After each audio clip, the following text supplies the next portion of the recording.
Good morning, everyone, and welcome to the Steam Witness Chat on the Steam at Ramble Discord.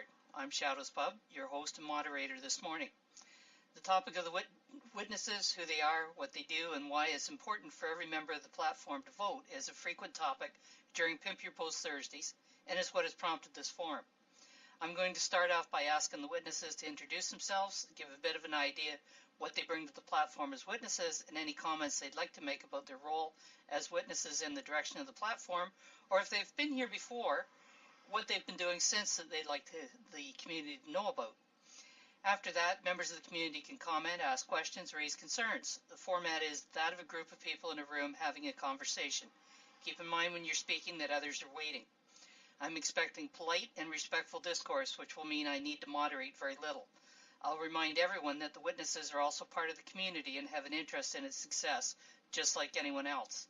The witnesses are not the whales. Some of them may be whales, but the two terms should not be considered the same. We're watching the text chat to try to catch questions, but there are no guarantees we'll get them all. Okay, that's the formality out of the way. Thank you, Phoenix, for sending that out to the witnesses to give them an extra nudge. And we do have some witnesses in the room that we'll get started with. And Adzak Morkrock, I believe you're here. Why did I want to call you Morkley? You can if you want to. So tell us about yourself. Your witness has been here. This is the first time your witness is here. Yes, this is the first time. I represent Exactly.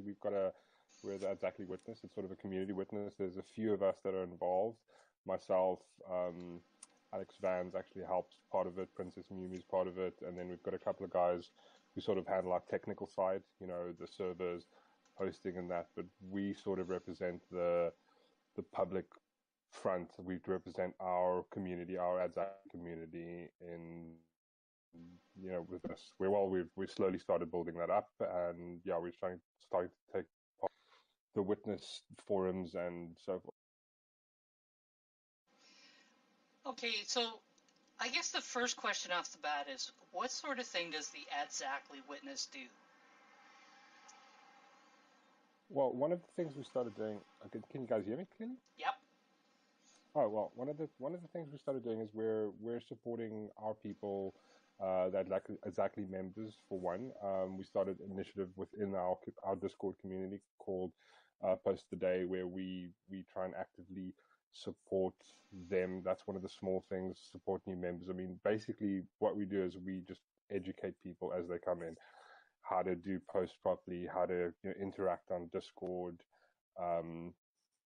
Pretty much that's what we do. We try and support them. I mean, we support projects from across the board. Anybody that comes to our community, we try and help other communities with pretty much anything.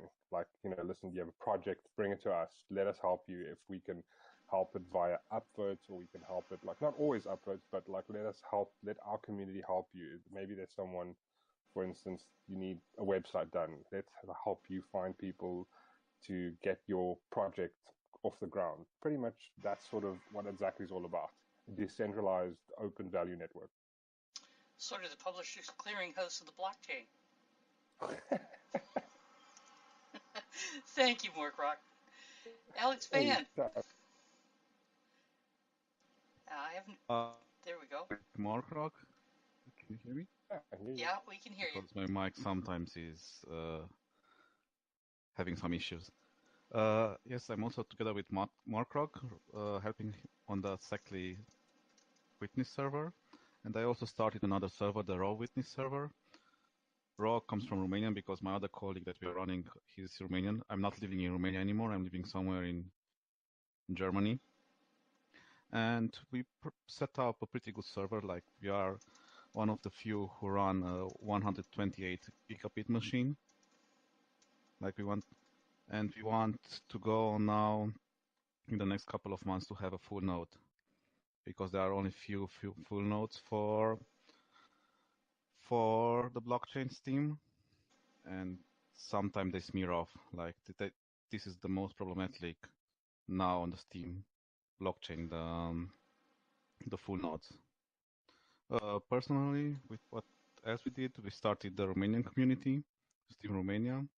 I'm also very active in the German community.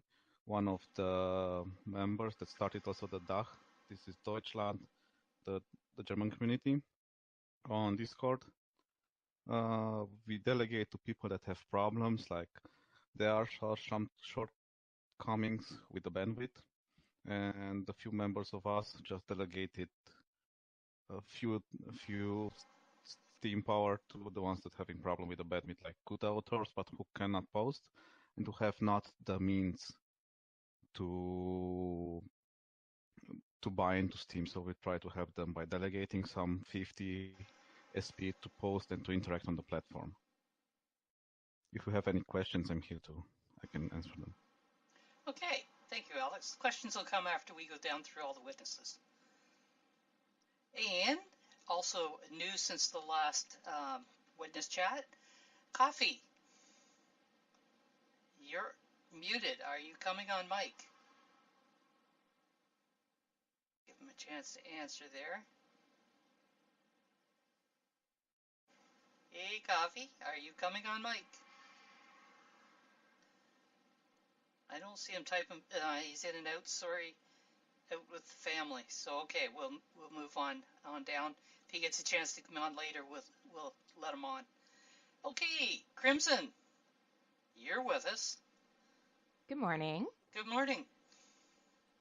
All right. Hi, everybody. I'm Crimson Clad. I am one half of the Follow BTC News Witness. We're currently a top 20 witness. We are involved in quite a few communities. You will find us really heavily in MSP. We also run Steam.chat. So we run Steam Chat. We run Steam Tipper. We have a number of tools and services out there. We're pretty community minded, but we're also really development heavy. So we're trying to balance all of the sort of aspects of what goes into the Steam ecosystem. But more often than not, most of you will know me from Discord communities. I do a lot of my work when I'm not working on tools. I do a lot of my work with people. So I'm sure I've interacted with most of you in one way or another. Yes, Crimson is literally all over Discord. How she does it is a wonder for most of us. And you've just recently celebrated your first birthday on Steam. I did, yeah. It's kind of exciting. So I've been here for a year now, and it's been one heck of a year. I'm not one of the super early OG adopters that are all hitting their 2 years, because I think, isn't that coming up for you? Yes, August 5th. Yeah, see, that's pretty cool. But yeah, so it's definitely been interesting. It's something that a lot of people want to ask is, how the hell did you guys do this in a year? And I mean, it just goes to show you the possibilities here. Yes, there are. And, they're really unlimited depending on how much you want to apply yourself. All right. Thank you, Crimson. And I'm not going to go past arranged without commenting on the fact that while he's not a witness today, I have learned that he will be by the next chat. Ingen, you are up. Ingenuity. Yes, we just learned that last night that Deranged was becoming a witness. So welcome to the fold, buddy. Yeah, I am Ingenuity, Witty, Shaolin, however you want to look at it. I'm all the same person. A lot of different monikers. My main aspect of the whole witness thing is being social and endorsing community and fostering relationships and just supporting each other. Because this is a social platform. I mean, without those relationships that you make, it just doesn't seem worth it to me. I mean, I can get on Facebook or Twitter and do the same thing, but the relationships are real hollow. And that's one thing I love about Steam. Is all the connections I've made, 90% of them are real connections. And that is one of the things that brought me to the witness table, is my love for Steam. So I'm here, I'm ready. Let's do it, people. Yeah, it leaves us sitting, looking out there and going, why are you people not aware of the fact that this place is here and is addictive? Thank you, Ingen. Good. So addictive. Yes, you're welcome. Rhonda, do you want to give it a whirl? She's having some mic problems, so she may or may not get on. I'm seeing you light up. Can you hear me? I can hear you. You're a little bit robotic, but let's see what happens. Well, Actually, stop me if... You're a lot robotic. Hello? You're a lot robotic. Drop out and come back in.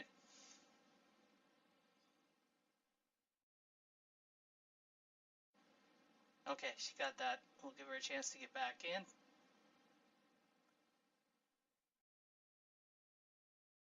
Watch her have trouble getting back in. Okay, try again. Can you hear me now? Much better. Okay. All right. I'm Rhonda Kay. I am 1/4 of the Noble Witness team, which consists of myself, Muxie, Anarco Andre, who's also part of the Romanian community, and Sir Cork.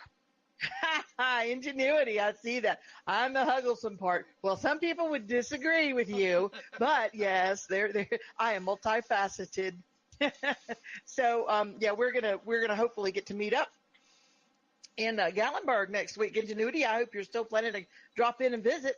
But we're gonna all four of us on the Witness Partnership are going to be in the same place at the same time. We're not going to give out the address in case anybody wants to exterminate us. So but we will be there, and it's a writer's block meetup, and we're really excited about it. But anyway, what we do, especially Muxie and me and Andre, we are, oh my goodness, that have cast one of the first witness votes for you. Yes. Oh, I love it. Thank you, Alex Van. Our main drive and our main goal is for the creators. We feel like the content creators sometimes may not get a fair representation.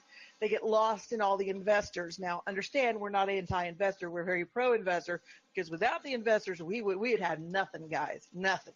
So we're wanting to kind of be an ambassadorship between, those who invest and the content creators who really can't invest anything but their time. So that's kind of our purpose, and we're happy to be able to do this. Yeah, that's a good reminder, Rhonda, that we all need to remember that the content creators, the people that come in and read, the tech people, the developers, the witnesses, everybody has a role to play, and trying to put one ahead of any of the rest of them is counterproductive. Indeed. Well said. Scrooger, I hope I pronounced that correctly. Is it your first time on? And you're up.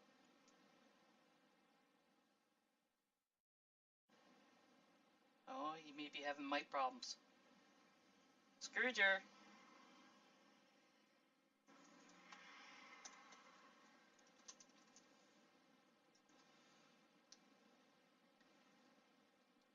He may be having mic problems. We'll move on and come back to him once he gets going. Tim Cliff.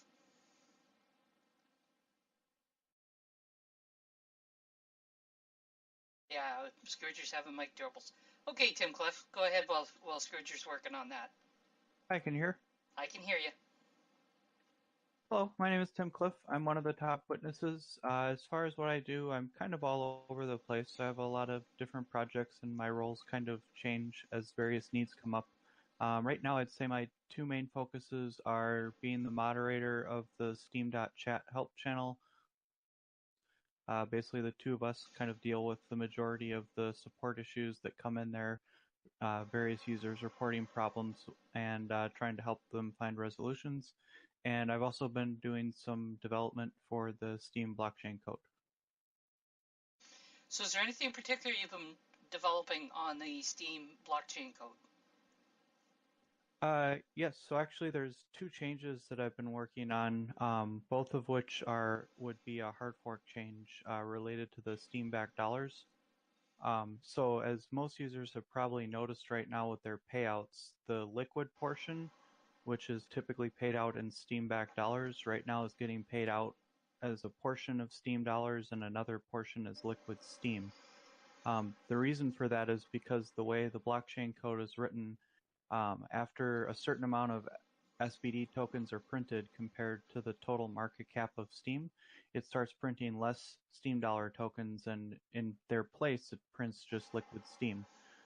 So the change that I'm making is basically increasing the threshold where it would stop printing Steam dollars, and basically what the result of that would be is that Steam dollars as opposed to Steam dollars and Steam for a longer period of time. And right now that seems like a good thing economically, just because the Steam dollar price is still trading above $1, which indicates that the market is willing to we have, assuming that the price is intended to be at $1. So restricting it and printing less is not necessarily the right thing to be doing at this point. Now, my understanding is that there's a bit of a debate in regards to the Steam-backed dollar. Yes. Want to elaborate on that? I love your precise answers. So there's a lot of different aspects of Steam dollars. Well, actually, is there anyone who hasn't been introduced yet? Because maybe we could get through introductions, and then if after that we could open it up and start talking about Steam dollars more in case there's other witnesses who want to chime in on the topic. That's fair enough. There's one that I see has joined us in the foyer, and I'm just going to try to get her into voice. And then we can... Scrooge's mic working now? I don't know. Paula G has come into the Discord, but I don't see her in voice yet. So if we can get her in voice and we can get Scrooger on, that will cover the witnesses that are present at this time. Test, can you hear me? I can hear you. You're very low, but I can hear you. All right, let me try and turn it up a bit. Okay, give it a try. How about now? That's a little bit better. Anybody that can't hear Scrooger very well, keep in mind that you can right-click on his name and turn the volume up independently. Go ahead, Scrooger, and introduce yourself. Okay. Hi, everyone. I'm Scrooger. Been around for maybe a year on Steemit now. I started Curator about 200 and something days ago. We're not a really big team, maybe like seven or eight of us. And we are mostly focused on content and original content. That's basically the main thing we are focusing on for now. Correct image sourcing, and then really focusing on the minnows, the people who, they create and they create and they create, but still the rewards just fly past them. So we have given them the opportunity to show us support as we show them support. So even if they give us their dust votes, just showing that they are part of the community, we can still upvote them with decent rewards. We're currently looking for like some investors. Most of our big investors, we offer like larger upvotes. They're also content creators. That's about it. Quite new to this Discord thing, so I'm sitting in and seeing what everyone's talking about, and let's get this thing going. Okay. So you could pretty well say that your witness is pretty much focused on curation of content?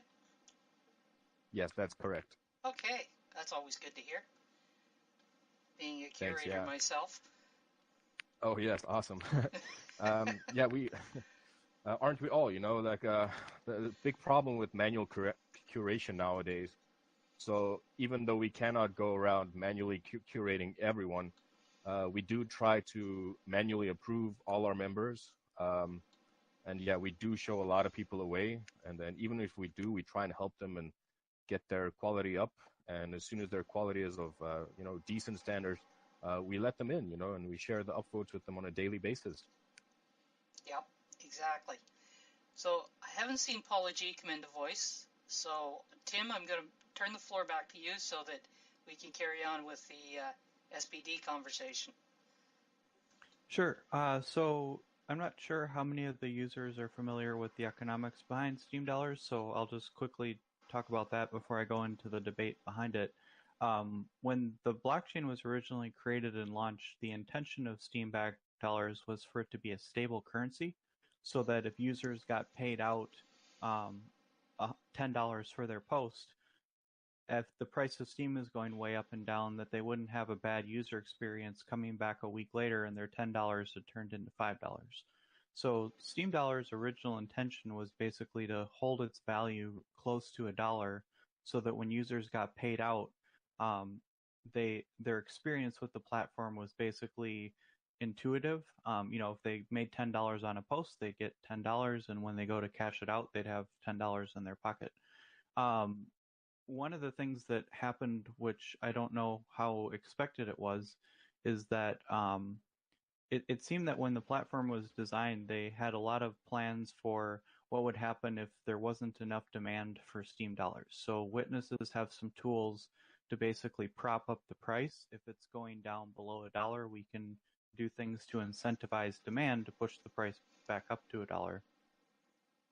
I don't know how hard they thought of the possibility that someone would actually want to pay more than $1 for Steam dollars, which was the scenario that's happened over the last 6 months or so. Is basically there's been more demand for Steam dollars than there have been tokens, which has pushed the price up above $1, and the witnesses' tools for pushing it back down are fairly limited. We really only have the proper tools to push it in one direction, which is up. So the debate on the topic is basically, what do we do about this? And so I'd say there's 3 camps, if you want to call them that. The first camp is basically that we do nothing. There's obviously benefits for them trading above $1. I think most users are happy, if they get a $10 payout and, the 5 Steam dollars that they get are actually worth $8 or $10, no one's really going to complain about extra money in their pockets, so why break it? There's a second camp, which is where I tend to hang out, and that is that myself and others feel that we really should try to make Steam dollars work the way they were intended to, which means that even though there's benefits to them being worth more than $1, the purpose of them is to be stable, and so we'd like to basically implement things to bring the price back down so that it stays around that $1 level. And then there's a third camp, which basically says that Steam dollars are broken. They're not working the way they were intended, and there's a lot of effort that would need to go into fixing them, and having them the way they are right now is causing a lot of confusion for new users because, there's 3 tokens to use and the platform is already hard enough. So why don't we just get rid of Steam dollars and just have Steam and Steam Power? Although Steam and Steam Power are essentially the same. When you power up Steam, you've got Steam Power. You don't actually trade in Steam Power. It's Witness. It's West. It's not Steam Power. Can we keep it to West, Steam Cliff? I wouldn't even throw Vest in there. That's really going to confuse a lot of people. That's the confusion most people make, because Vests are not inflationary. They stay as Vest. They have the same value over time. Steam Power is increasing. Yeah, at a technical level, you're correct, but as Shadows Pub is explaining, I'd say the average user on Steam is not really equipped to wrap their heads around those complicated concepts, and so a lot of the platform is designed to try to simplify things and explain it in ways that people understand. And so while you're right at the technical level, I'd say a large number of people on the platform, if you start going into that, their eyes are going to glaze over, and even though what you're telling them is correct, they're not really going to comprehend it.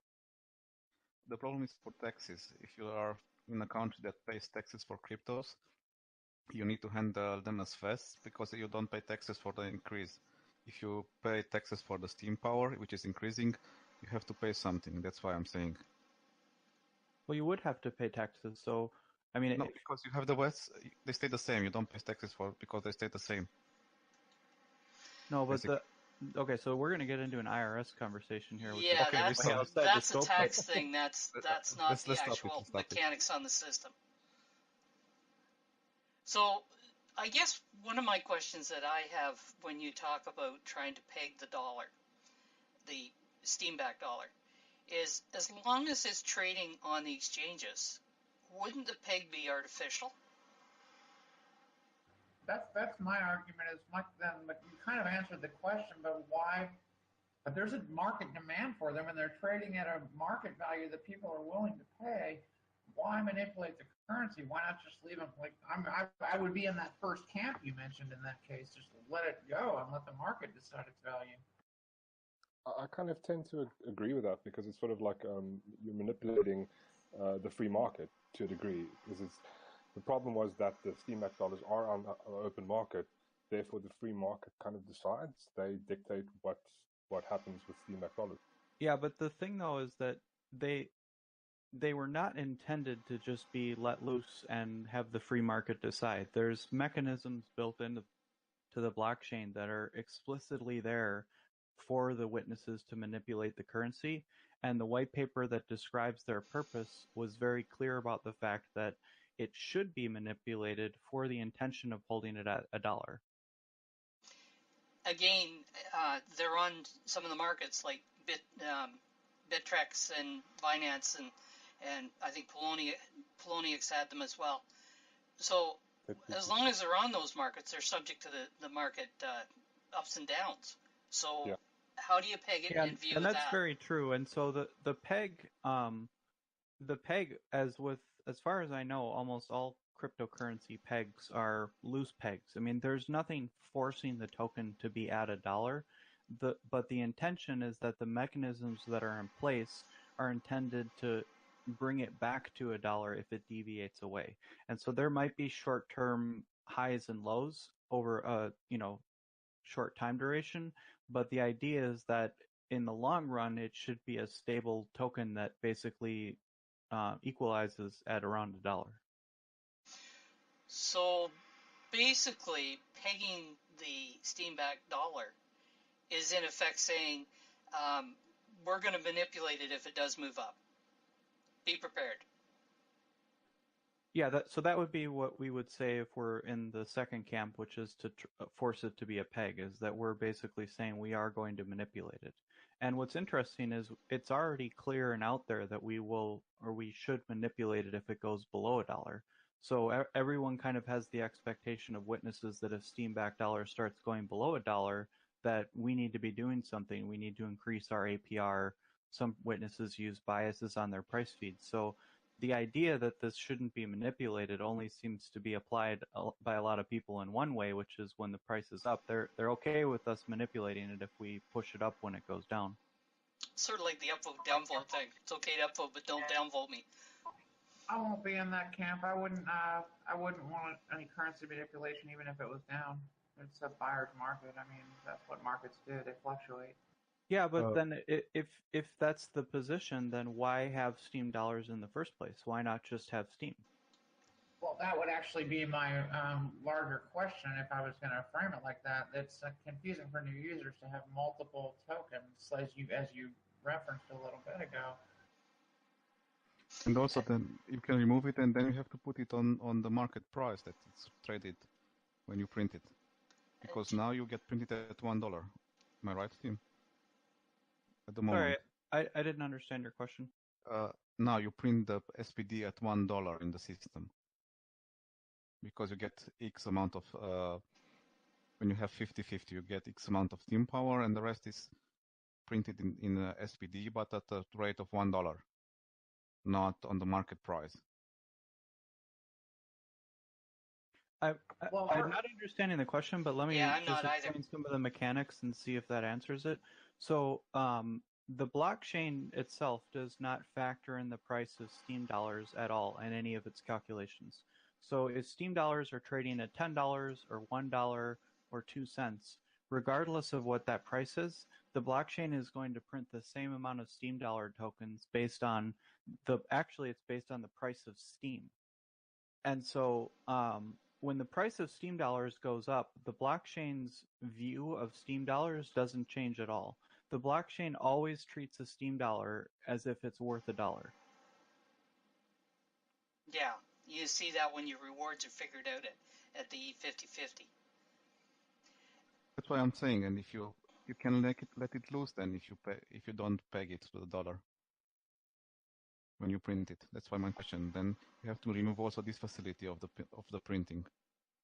So then the question is, like, because that can of worms is already open, like Steam dollars are in fact being traded on the markets, right? So what do you implement to like try to peg that back to a dollar that isn't going to be super disruptive to that? Yeah, so there's one proposal which is on the table, which has actually been talked about probably for about a year or so now, which is to implement what would be called a reverse conversion. And essentially, what holds the Steam dollar peg right now in the pushing up direction is the fact that anyone can take Steam dollars and through the blockchain conversion process, take that Steam dollar and convert it into what they call approximately $1 worth of Steam. Those who aren't familiar with the process, basically the blockchain allows people to take Steam dollars and then convert them into Steam. And the way that works is it takes the price of Steam over a 3.5-day period, and it takes the median price during those 3.5 days. And at the end of the 3.5 days, it gives you $1 worth of Steam price. So the fact that people can basically take a Steam dollar and get $1 worth of Steam is one of the main mechanisms that make Steam dollars worth at least $1. What they don't currently have is the ability to take Steam and convert it into Steam dollars. So the proposal is basically that we let someone take Steam tokens and convert them into SPD, and using the same 3.5-day median price, for every $1 worth of Steam converted, they would get one Steam dollar token. So this project that has been doing the taking Steam and burning it is in effect doing similar. It's kind of a crude effort to do that. I think Smooth has been doing this. Yes. It's a similar mechanism, but there's definitely some differences between it. But yeah, the intention of that is basically it's putting upwards pressure on Steam because Steam tokens are being bought. It's putting downward pressure on Steam dollars because Steam dollars are being sold, and then the Steam tokens are being destroyed. But the main difference between what Smooth is doing, which is probably the best thing that we can do with the current tools we have, but the conversion process would take it one step further because Smooth's program that he's doing does not have the ability to create new Steam dollar tokens.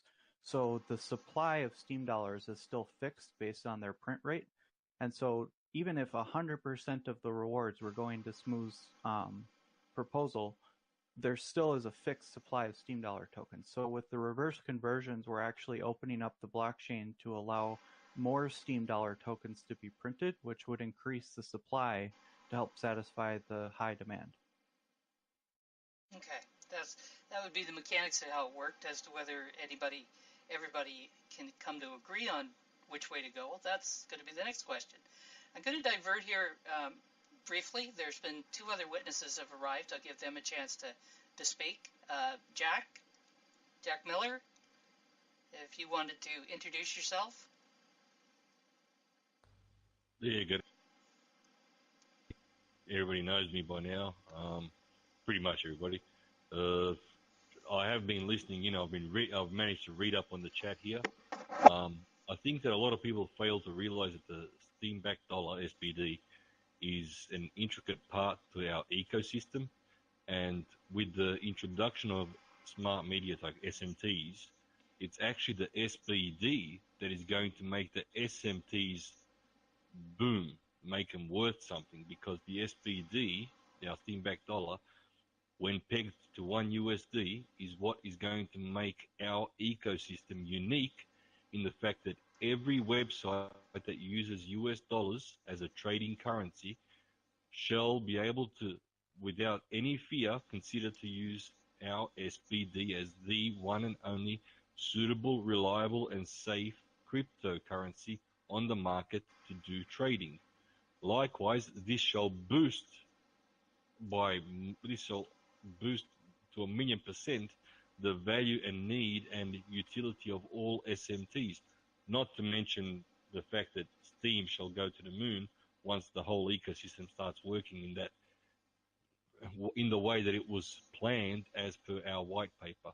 So that's what I can add on to here from what I've read, and I haven't seen anybody mention it in that sense.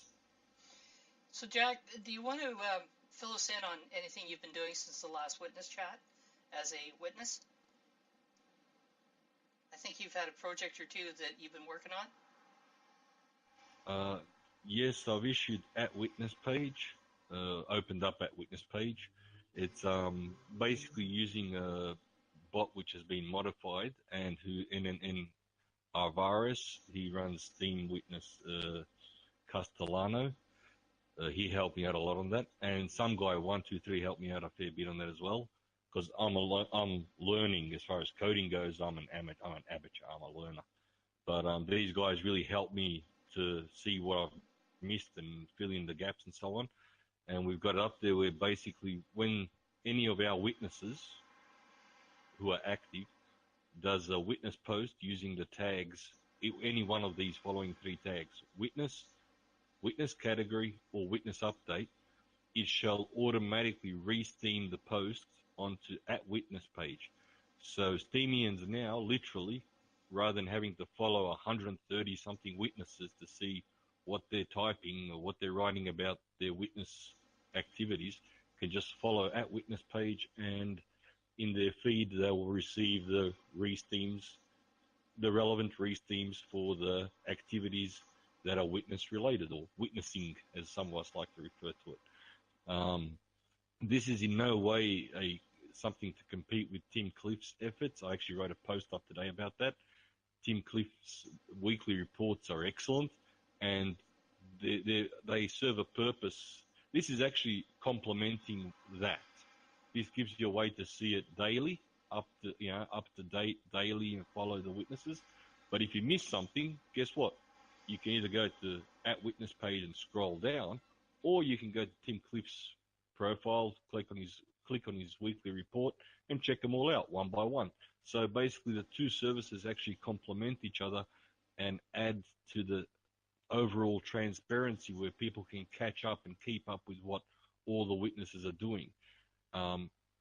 One thing that I have to stress, though, so that people don't get the wrong impression: neither Tim Cliff nor I, or any witness, is a journalist. We're not here trying to dig into what witnesses are doing. It is up to every single witness to do their best to ensure that they relay to Steamians what they are doing, so that people know what is happening and why they are voting for them, and so on and so on. All we are doing is just making it we're simplifying the process of being able to keep up with all these updates and the transparency side of things. So that's one project which I've worked on and put in the last couple of weeks. So in the last week, it actually got put out onto the open market, and it's keeping up. So as of, let's say, Monday, Tuesday, everything will be up to date and there'll be no hassles. Okay. Thank you, Jack. And Luke Stokes, this is your first time joining us, so introduce yourself and let us know what you do as a witness. Thanks so much for having me. Yeah, I'm sorry I'm a little bit late. I don't have my normal microphone, so hopefully it's coming through okay. I can hear you. Excellent, thank you. My name is Luke Stokes. I'm one of the top witnesses. I've been on Steam for coming up on 2 years now. And basically what I try to do is explain technical things in simple terms. I've been a programmer for multiple decades, been involved in blockchain technology for more than 5 years. And so as a programmer and also someone who can kind of communicate hopefully well, I find that's what people vote for me for, because they get a lot of value out of me explaining things. So in the chat here, I mentioned a couple different things. There's a post that I read from Dan Larimer that got me super, super excited about the entire Steam ecosystem. And it was basically the plan for world domination. And I linked to that. And, when Ned was asked about that at SteamFest 2, he kind of was like, well, it takes a lot to bootstrap a currency. It's probably not going to happen anytime soon. I was a little discouraged by that, but I still believe that is the thing. That's what I've been waiting for more than 5 years, is a tool to mass adoption of cryptocurrency. And I believe that Steam, because of the Steam blockchain dollar, has a pathway for that. And yes, it may take some time, but it's so valuable to humanity, in my personal opinion, that we should acknowledge that. And if you look at the volume of the Tether, if you look at volume of BitUSD and other different pegged assets and stable coins, this is something that the ecosystem wants, and there's a demand for it. And I think the market would support it if we had a peg that worked really, really well. So I'm quite passionate about this discussion. About 5 months ago, I did a post on, whether or not we should have the pegged asset and when should we peg it if we do want it. So that kind of, it's, long discussion there, but it's the details of my whole thoughts on that. And I'm really excited that people are still talking about it and thinking about it. And it kind of reminds us that one of the most challenging things in the blockchain space is finding consensus. And I'm really excited about DPoS because we have an on-chain mechanism for determining consensus. So the more we can get everybody to get the arguments clear and get them organized, the more we can agree and move forward. All right. Thank you, Luke, and welcome. And I got a comment this morning in one of my posts, and it was asking, actually, I think it was Revised Sociology had a question. If he'd like to come on mic, he could ask that directly himself if he wants to. But I don't see any movement there. Oh, there he's typing. I'll give him a chance to respond. Did you want to come on mic, Revised Sociology?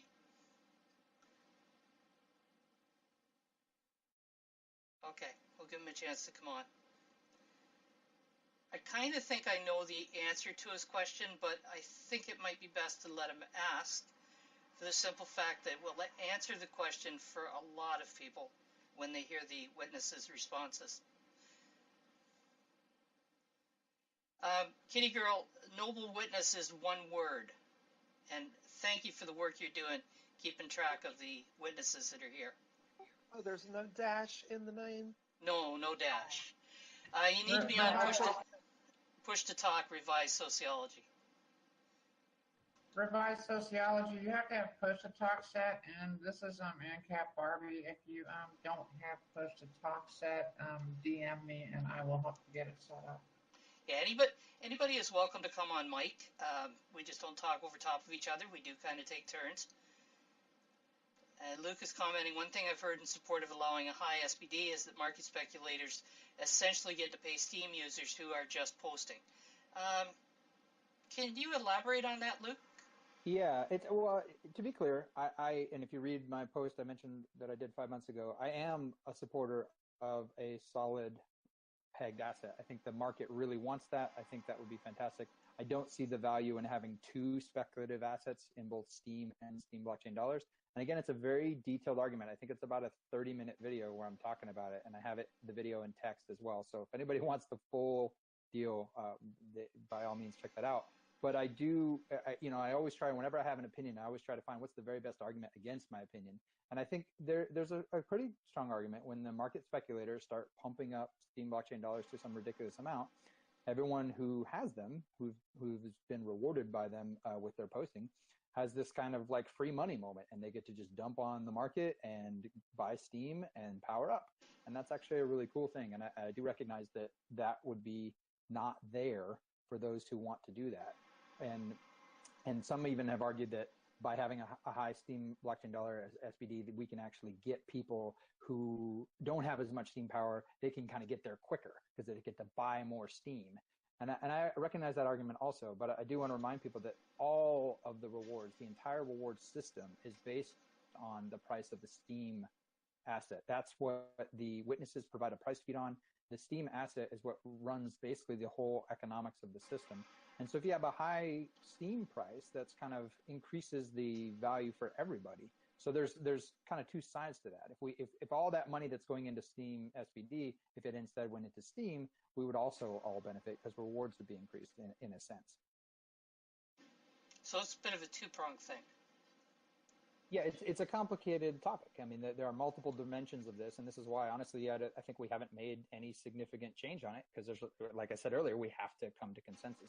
It's a really complex moving economic system that some incredibly smart minds are still discussing the pros and cons of all the different changes. And one thing is super clear: if we just go and change it, and people are like wanting their SPDs to be worth more than $1, they're going to be kind of upset. Essentially, that would be considered by some a market manipulation. I think enough people are smart enough to recognize that instead we're saying, okay, well, what about if we only make a change once the price comes closer to $1? And so I think that's why this conversation is kind of getting new excitement in it, because we are getting closer to that dollar moment. And so now it's kind of like, okay, should we do this? Should we not? And making sure everyone understands these kind of macroeconomic details is not an easy task. And so again, one of the reasons that I really try to get this information out there so we can explain it in simple terms and people can understand, okay, there are unintended consequences to every single change we make, and we have to know what those are as best we can and as far as we can. And then beyond that, we have to trust in people smarter than ourselves. And that's what I've been trying to do as well, learn from people that are smart.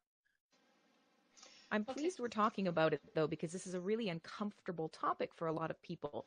Because we see, there's a lot of content creators who jumped on board while SBD was higher, while there was that kind of glory heyday.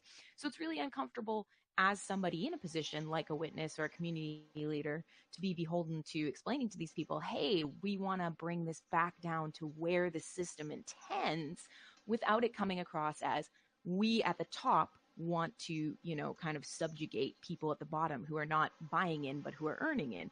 So to really, I think a lot of people avoid kind of opening up this discussion. So I'm always very pleased when, people like Luke or Tim or whoever kind of bring up this discussion, because it's an important asset. And I mean, for me and Follow, it's one of those things where personally, I would like to see it move back to a stable peg again. So it is used for, it's able to be used across other sort of markets. But at the same time, that doesn't mean that I don't appreciate what it does for content creators. And it's this tough place to be in, because we tend to knee-jerk react when it comes to money.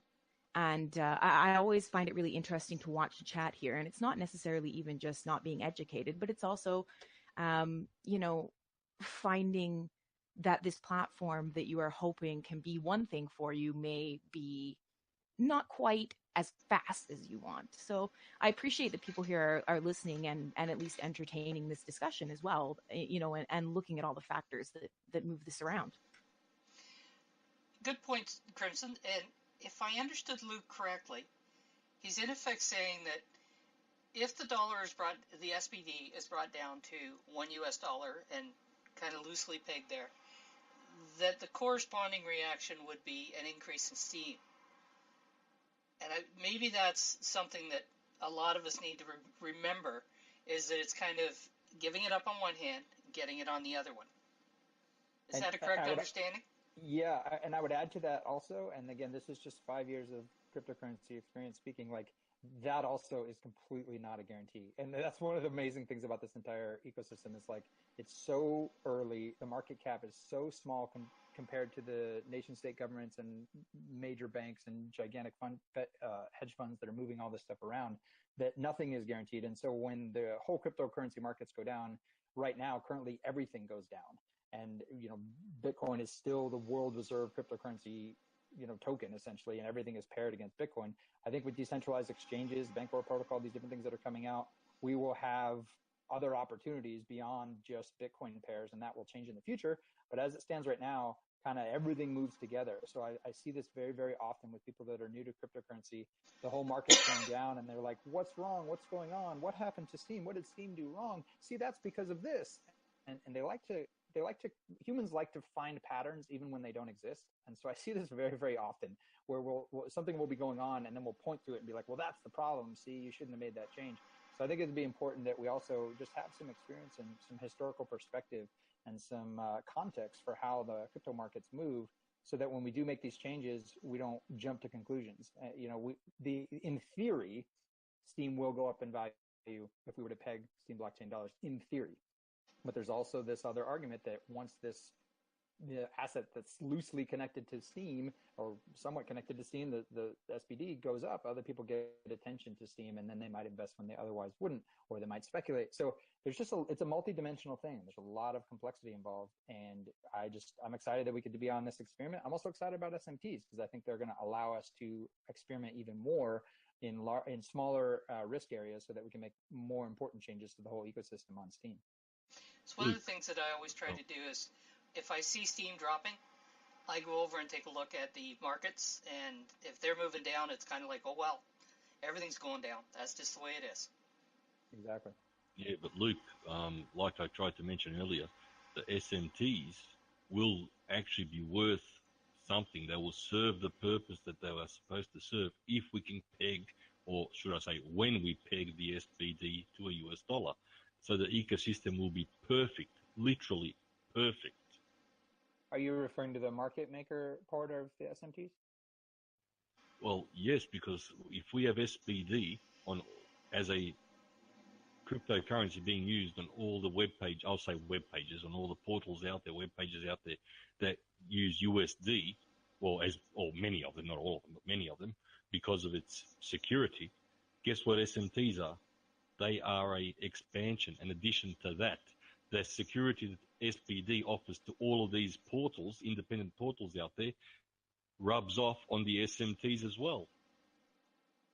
Yeah, I think that's the theory of the kind of plan for world domination that Dan Larimer rolled out. Essentially, you bootstrap a social media platform, and then you bootstrap a currency, and then you bootstrap a marketplace on top of that currency. So I think you're talking about step 3, which is that amazing marketplace where all these different websites around the world recognize, oh, hey, we can use this super awesome, secure cryptocurrency that's stable to the US dollar. But the steps to get there, step 0, step 1, step 2, those are really important. And then that comes in step 3. And if the peg is completely broken, which it has been basically since the beginning, as Tim Cliff explained, there's a lower peg, but there's not an upper peg. So we had a mechanism, if we implement a reverse conversion, that might give us an upper peg. And then we need a long history of that peg being accurate.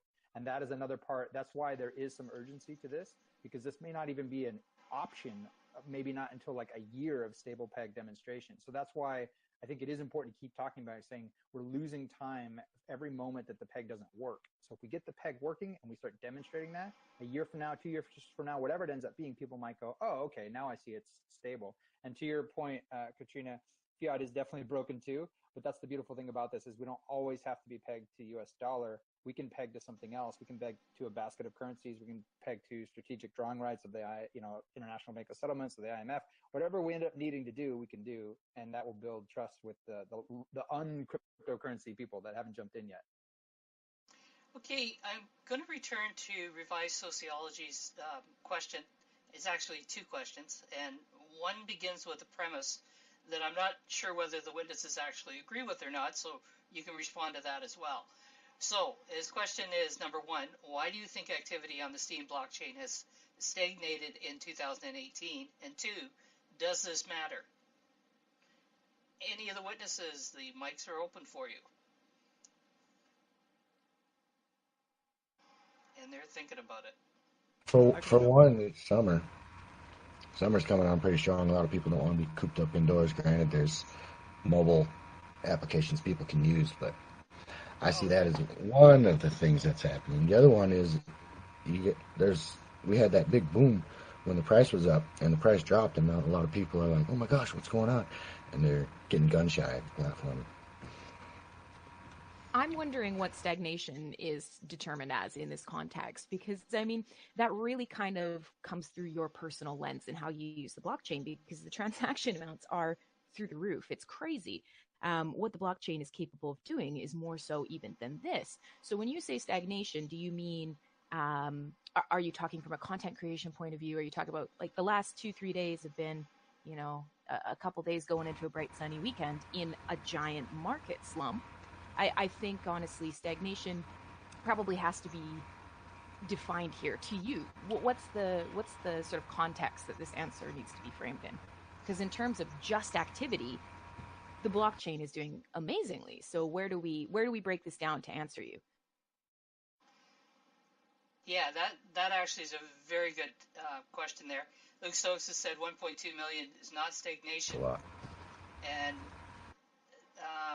I'm assuming you're referring to transactions here, 1,292,314.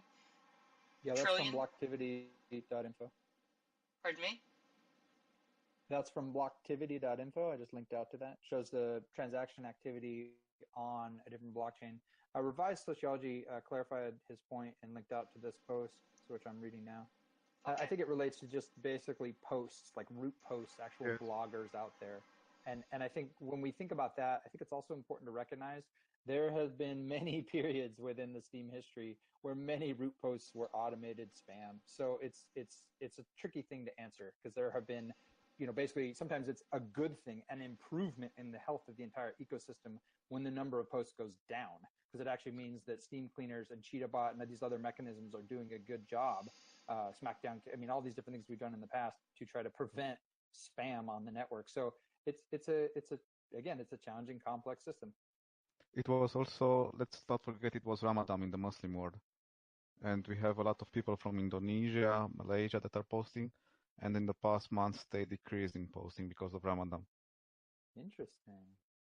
There's I also see the it. I'm factor living in that Germany. That's very I'm living in Germany, and we have a lot of Muslim workers in the factory. And they are slacking because they don't eat the whole day. And we have a decrease of production about 20% when the Muslim shifts are on. I've seen also people make comparisons between the high price of Steam, like when Steam itself spikes up, and the number of people that post. So there's a correlation there. I don't know if it's causation, but it happens quite often where it's like, oh, wow, look at this thing. My friend made a whole bunch of money on a single post. I want to check it out. They check it out. They post. They get, nobody upvotes them because it's like tweeting to no followers. Their expectations are completely out of whack. It's all about free money, and they show up and they don't get their free money, and then they leave. So that kind of spike in activity where the drop off is pretty common when the price of Steam spikes up. Yeah, actually, if I can tie into what Luke says, I would. This is probably a little bit of a simplification, but I would probably classify Steamians in two camps. One of them is kind of the diehard Steamians, like most of us in the room here. I think all of us are going to be sticking with the platform unless it literally disappears. I mean, as long as there's still a way for us to post and upvote, we're here. We're going to stick it through. We love the platform. We love the community. But I think a lot more of the users are kind of, they hear about it through their friends. They try it out. They see there's money to be made.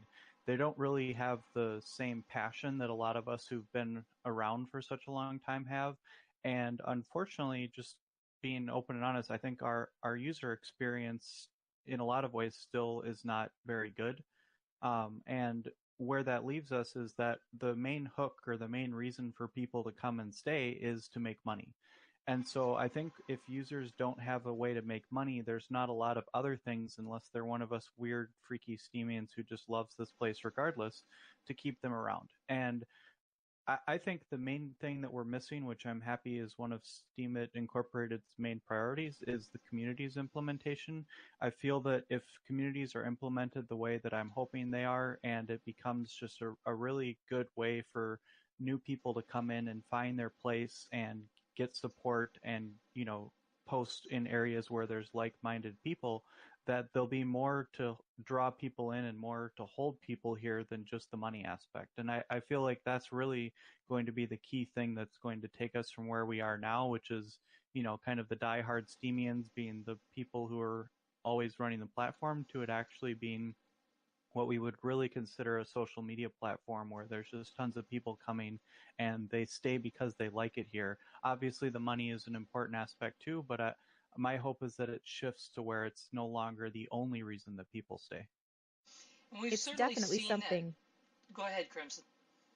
Oh, it's fine. It's not a big deal. I was just going to say it's certainly something that I see a lot, especially because I am day in, day out, I'm in a lot of communities where people go first, where they are brought when they are new. And, that's Steam.chat, that's the Minnow Support Project, that's quite a few communities that exist on Discord and not on the blockchain yet. And the problem is unfortunately, word of mouth both works for us and works against us in that, like Tim has just said, people come here expecting, oh, my buddy just made $10 on a post. That's amazing.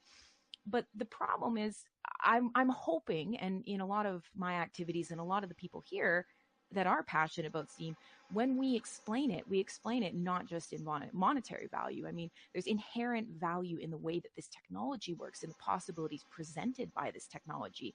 And when I start talking with people about, having this immutable ledger of transactions, about how it is censorship free and all of sort of the technological benefits that come along with it, people kind of tend to be a little more open to, well, there's worth in what I'm doing, whether I'm commenting, whether I'm, consuming, whether I'm posting, there's worth in what I'm doing, even if I'm not seeing the money that I want to see yet. And that's something that's so important. Luke mentioned managing expectations, and this is something I bring up on a lot of my radio shows, is critical thinking. So it's not just patting new people on the back and saying, there, you'll earn money someday. But I think it is in part when you bring your friends or when you talk to a new member, when you're mentoring, actually getting them as hyped about this chain as we are. And a lot of that comes from the features that are possible with it. And we kind of forget to do that sometimes. I see Dieter in Labs, who is a new member on the platform in the last week or two, made the comment about all of us wants money now, not money later. Actually, the people that have been successful on this platform have come to understand that it's not about money now, it is about money later. It's totally reversed. Dracos, I see you've joined us, so how would you like to come on and introduce yourself and bring us up to date on what's been going on in your witness world? And he may or may not. He's still muted there. Probably caught him when he's away from the keyboard. Oh, he's spectating today. Okay, then. In that case, Rhonda, you brought up a very good point, and you have some examples of how this blockchain has made a social impact in your part of the world. Yes. Can you still hear me? Yes, I can. Okay. I have to check because my microphone just does what it wants. Yeah, and see, that's another thing that I don't at all want to say it gets overlooked, because it doesn't. Maybe unappreciated is a better word, is just how powerful this blockchain is, the technology and the community. We hear about the changes going on in distant reaches of the world, in communities that are starving, how one SBD can feed a family and that sort of thing. But there's some things going on right here in the U.S., in my community, in my region. I run a charity here for animals, and we struggled for 5 years with this community and took a real beat down.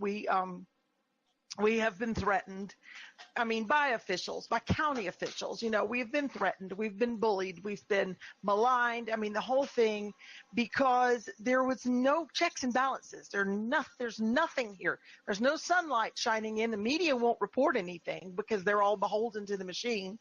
And so it's been a fishbowl of just mess, and our community is dying. It's not just the animals. I recently posted about a $1.8 million budget cut to a tiny school system. That's going to require the closing of 2 local schools, the release of many teachers, salary cuts, and the school system is our county's biggest employer. So we're talking about a major crisis in this community. Well, I've been on Steam a year now, and I've been posting, and I've built a following, and I have pulled no punches. When I post about this community, I'm not trying to impress anyone. I will go and stir up a mess on Facebook and just absolutely put on a clown show on Facebook so I can collect the screenshots of the mindsets and how people think here and share them on Steemit, not to make fun of the community, but just to expose this. This is how we got where we are. This is why all the kids graduate and leave, and there's no economy and no industry, and we're dying. So anyway, I had a phone conversation, and I'm not going to name him, and I'm not even going to say what position he holds in the county, but let's just say it's a very high position in this county with a lot of influence.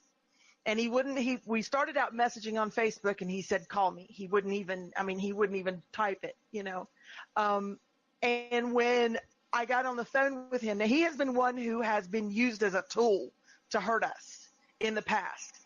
And so he would be considered an enemy in some circumstances. But at any rate, he told me, he confided in me that everything that I'm doing is working, that he and the people in his immediate circle see it, acknowledge it, and can we work together? And so he is going to start giving me information that I can research and find, he's going to show me where to look, and I can find information about the community and the county and the bad practices of the past Board of Supervisors and how money was wasted and that sort of thing. And so I can use the Steemit blockchain to be the media source and the information source for this community that it hasn't had for probably 100 years. So there is a tremendous social impact for the blockchain. It can't be hacked. It can't be, once it's on there, it's on there. It's international. It's worldwide. And I have gone from being the most hated person in town. And I've got a blog post with that title, The Most Hated Person in Town. I posted it right after somebody slashed my tires. So I've gone from being the most hated person in town to now some of the big movers and shakers because of Steemit and what I've posted on Steemit. They're coming to me and saying, I think you can help us. So, this is huge. And I think that it won't just be this way for this one little microcosm community in Central Appalachia. I think the blockchain and the content creation side of it and the fact that we can put these news items out there and put this information out there, I think it's world-changing potential. And so, that is, and why am I bringing all this up in a witness chat? Because that's why I'm a witness, because I see this potential, and that's what I want to ensure that the one facet of the blockchain that I want to ensure the permanence of is the voice. So, it's real and it happened, and I can't wait to see this unfold. That's one example. Another example that comes to mind for me is after the 2 hurricanes hit Puerto Rico last hurricane season, it was out here on the blockchain of the effects of those hurricanes and the devastation and the loss of life. And I'm only now seeing it showing up in the mainstream media, that they're finally talking about it. Right, so right. There's a lot of impact that this blockchain is going to make in the world. I think it will, and I think it's going to make a bigger impact than any of the other, than Medium or Reddit or any of these other sites who've already done a good job of disseminating information, but it's all kind of an underground thing. I think Steemit is not underground. It's going to be right in your face. It's going to be something that everybody reads at some point. If not Steemit, then another interface based on the Steem blockchain. And it's better be on the blockchain. Yeah, exactly. That's what I'm saying. People tend to get Steemit and Steem confused. Steemit is just an interface, and it's not, when you have another interface that's built on the same blockchain, they're not in competition. So it's when I say Steemit, yeah, it could be Steemit, or it could be, a successor of Steemit that is still on the Steem blockchain and still the same thing. So just make sure I make that clear.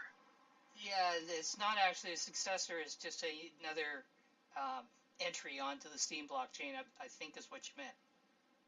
Yeah, that's right. Another iteration, exactly. Yeah. Tim Cliff, you recently put a post up about what it would take to add value to Steem. Did you get any conclusions from the response to that? So the responses are still coming in. I'm planning on putting out a post at the end of the month to basically summarize all the responses that I got. Although I will add, I would kind of consider it a failed experiment, because really my intention was to find out from the large stakeholders what their views were, and I never really got any response from anyone with a large amount of Steem power. So I'd say that the intention of the post failed, but there was still some interesting information that I got from the, Dolphin and Minnow stakeholders. I was really glad to see that, Tim, and I hope we have more and more people doing that, because I do think that the voice of the investors and speculators is one of the most underheard voices on the platform, and it's actually some of the most important voices. And the only examples we see really that I can think of off the top of my head that are vocal are probably Transisto and Next Gen Crypto. Like, other than that, the people that hold a lot of Steem power are not usually very vocal, and if they have strong opinions on how the platform should go forward and how their other investor speculator friends what they would like to see on chain, well, as witnesses, we can't really make those changes confidently unless we hear from them. So I really appreciate that effort. I hope it continues, because I too would really like to know, what do the stakeholders really care about the most? Yeah, that's really the intention of why I did that. And so given the fact that this attempt failed, I'm kind of going to regroup after it's over and see if there's another way I can go about it to get some of that information. Let me know if I can help. You may have to do one-on-one interviews. Yeah, that's actually what I'm planning on trying next. So, of the response you did get, even though it wasn't the target audience, anything stand out? It's going to sound horrible to most people in the room, but I think there's just a huge disconnect between the average users, the people that are basically producing content, and the investors. How do you see that disconnect? How would you describe it? Maybe that's a better way to go. I think the average user focuses on stuff like, putting out good content, building communities, building relationships, which are obviously important. But a lot of investors are not necessarily seeing how that's going to increase the value of the token. And what's interesting is even with all the users who are saying, it's really important that I produce good content, when I push on people, I still have a hard time having even them explain to me how the content that they're producing is actually going to Steam. And a lot of people kind of circle back to just a nebulous, well, the more good content that's here, the more valuable the platform is going to be. But, from an investor standpoint, how does someone writing a blog post that's interesting to, 50 people that are already here and using the platform going to make them more money? Well, I guess to a degree, maybe not totally, but to a degree, we're back to the adage of content is king. And if we're going to draw in more eyes and more mainstream, there needs to be content there that attracts people. So it has an effect. It may not be all of it, but it's certainly part of it. Yeah, Luke actually in the chat said something.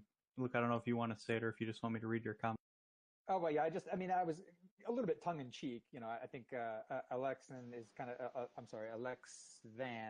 Van is disagreeing with the first point, which was posters are like free money, yay! And investors are like, all this content is crap. None of this increases the value of my investment. And then also, too, all the rewards that we enjoy comes from investors. And when I say posters are like free money, I say that because I've had many, many, many conversations, very, very deep conversations in some cases, trying to explain economics to people. I did a post in a video on what is financial value. A lot of people don't understand the principle of what gives something value. And I've come to the conclusion personally that it's essentially a shared story. It's just something we all believe, and then we have that power to create value out of nothing.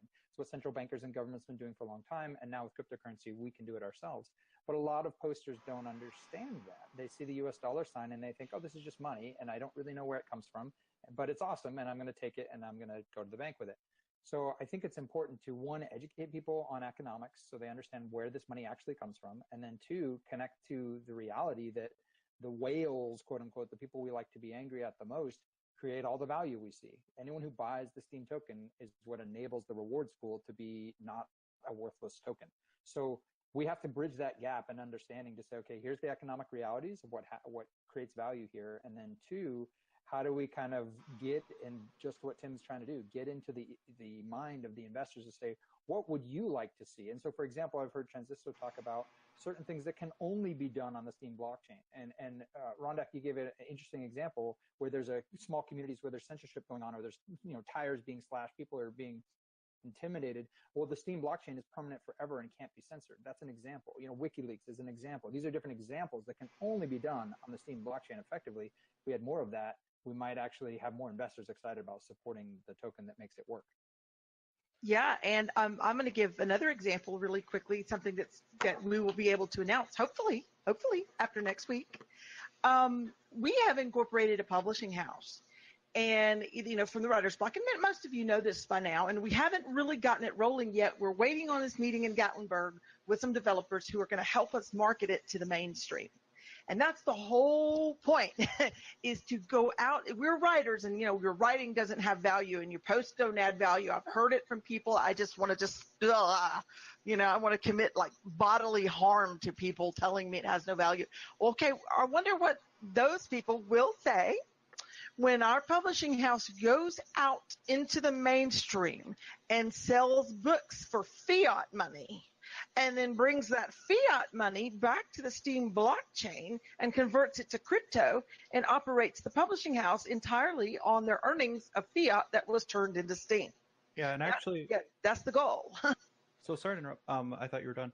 What Rhonda is saying is exactly what I hear from a lot of investors, which is that that mindset is really the type of thing that investors are looking for, which is, look, this is more than just, writing your own personal blog about what your cats are up to. What are you actually doing that's going to bring attention to the Steam platform from outsiders, and more importantly, draw more money into the ecosystem? Exactly. And see, I'm with you. I'm with that 100%. So yes. And if I may just jump in, what Ingenuity wrote a little earlier about community activation, I've spoken with Crimson Clad a few times about this on one-on-one chats. It's actually part of the process of where communities come into it, where the communities need to become independent, supporting each other, and not depending upon a whale vote and so on. Oh, we lost you, Jack. Perfect example of it. Can you hear me or not? You went out briefly and then came back in. Oh, I'm sorry. What I'm saying is the community building, where the communities become independent, and the writer's block is a perfect example of that process, step by step, and they are no longer dependent upon whales. They are working as a community. They are building their community. They are going the extra step, and they are now becoming almost a business, so to say. Yeah, one of the things that maybe the investors don't see the big picture on, or they do and just choose to ignore it, is if you take a look at Facebook, Facebook grew not because of investors. Facebook grew because people had their friends coming on to Facebook, and the more they talked about Facebook, more people came on. So the person on Facebook writing about what their cat was doing individually did not attract value to the platform. But if they caught the attention of somebody else, then it added more people. And the more people we add that become active brings that value. Yeah, but okay, so this is where it gets interesting, is Facebook sells ads. They didn't in the beginning. But for Facebook though, having more users translates into more people to sell products to, which is going to basically generate revenue for Facebook.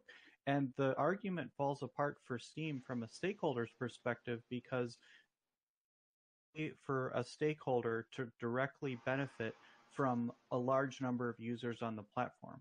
Actually, a large number of users on the platform contributes to spam or more content on the blockchain, which actually drives up costs. And so a lot of people can argue that more users is actually taking value out of the system. And so what's missing from this picture in the Steam economic model is, how do you tie more users into more value for Steam? Because you can't sell, the stakeholders can't sell ads to the users. And so we need some other mechanism that a large user base is going to translate into higher profits for the people who own Steam. Well, the thing of it is, Tim, first of all, Facebook didn't have that ad revenue in the beginning. They had to have the critical mass before they even got there. And secondly, with the more people that are brought in, the more people with ideas are being brought in, and we're going to be seeing more businesses develop on this ecosystem. I have absolutely no doubt on that. Where you bring people, you bring ideas. Yeah, I like that argument, and I guess that's kind of where I was hoping the direction would go, is with that line of thought, but it basically kind of getting into the idea of, okay, well, everyone's trying to get more users here. We want to build communities. We want to get more people in. But I think we need to ask ourselves the question and take that one step further, is how do we take those users and how does that translate into more value for Steam? And what you said is definitely the right answer, or at least in the direction of the right answer, which is, more users leads to more smart people being here, build businesses, and the smart people and the businesses are the things that are going to add value to the token. Sorry to kind of hijack here, but to add one more thing to that is, well, if the purpose is to get more smart people and more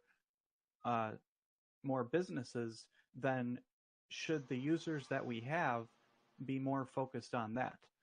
And is an individual user who tailors their blog to whatever is going to draw in more smart people or whatever is going to draw in more businesses, is that going to add more value to the platform than them writing about their cats? Probably, but the cats are kind of like the seed. Yeah, Glad my cat's don't get in me the other wrong. room I'm when I not make trying that to tell comment. people. I'm not trying to pick on cat bloggers or anything I like know, that. but that's an example. Yeah, I think it's a Yeah, chicken and egg you have to problem. think Like too. we want to have a lot of users, and we also need to have the infrastructure to support a lot of users, and that's why I think all the different things that Steam is working on, from HiveMind to app-based, all these other things are super important for millions and millions of users to come. So those things do have to happen, and I think they've prioritized them well. I just wish they would move a little quicker. And I did a post a couple days ago about object computing. I'm actually wearing their T-shirt right now.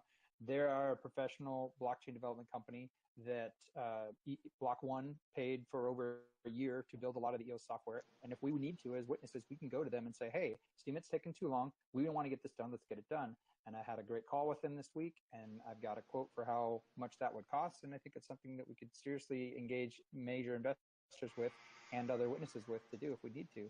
But there's just, when we talk about the health of the system, when we talk about, what we want Steam to be, we have to be clear. Like if we bring in millions of people before the infrastructure can handle it, then it's going to fail horribly. If we try to, worry too much about, the wrong priority to say, oh, we got to grow the number of users, without also thinking about growing the investment and the people that understand what drives all the rewards pool. Like all these things have to happen together. And that's why I say it's a chicken and egg problem. You can't solve one without the other. They have to be done in concert. But I just want to comment on that, what you said earlier, Luke. It sort of feels like Steam, it's moving away from the investors. I mean, like you said earlier, it's about, for investors, about ad revenue. It's about being seen.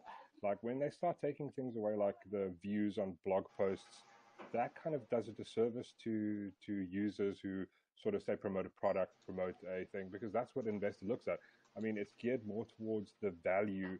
And that doesn't really constitute, I think, like for instance, if you see someone post a YouTube video, it's like $400 on their video, on their post.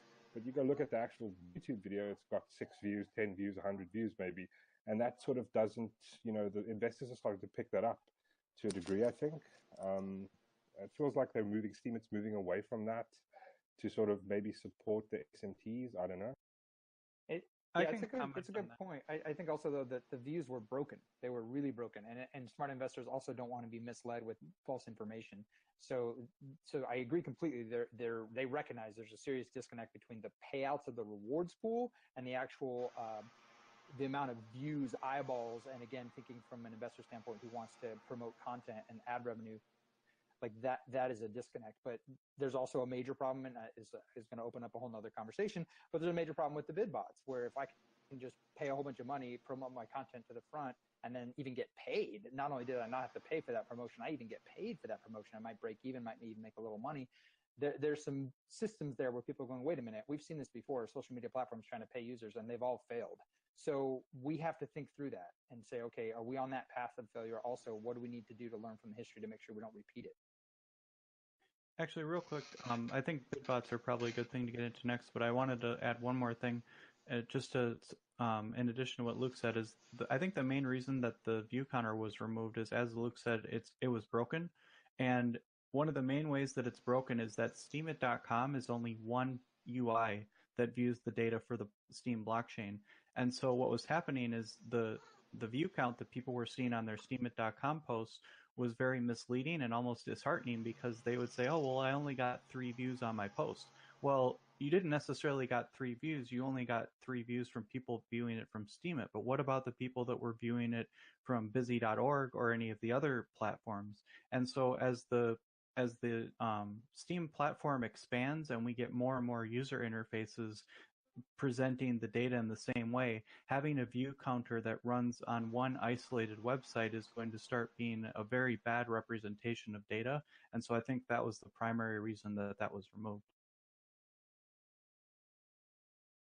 Okay, just before we move on, and you're right, the subject to bidbots is probably a good one to go to, but I want to give Anarcho Andre a opportunity to introduce himself. Hello, Anarcho. Andre. Andre. Oh, maybe caught him away from the keyboard. It does appear so. Okay. Can I just hang on? Go ahead. I just want to. Sorry to just jump in. We're talking about human resources a lot here, and one thing that I've noticed, I'm sorry to see that Guilty Parties isn't online today, but he's working on a project where he's trying to promote the idea of translating the front end steemit.com. And in my particular case, I've sort of like spoken to my wife about it. She's from Croatia. English is her second language, so she knows Croatian, Bosnian, and Serbian, if I haven't missed any of the languages in this part of the world. But she's actually helping out by doing the actual translations. So we're surrounded by a lot of human resources in our instant vicinity who can help make this place better, who can partake in a lot of the projects we have. Yet sometimes we take them for granted because we see them every day and we don't realize that they can pitch in. So just as one little example, I'll just pop the link on here, not to promote the link or not to promote Guilty Party's project, but just to prove my point that we do have the human resources around us. They might be our better half, our missus, or they might be someone that we know, a cousin, a brother, or somebody who can jump in and get them hooked onto Steam as well. Yeah, and it is something that develops over time. People see us using the platform and doing things on the platform, and they start getting interested.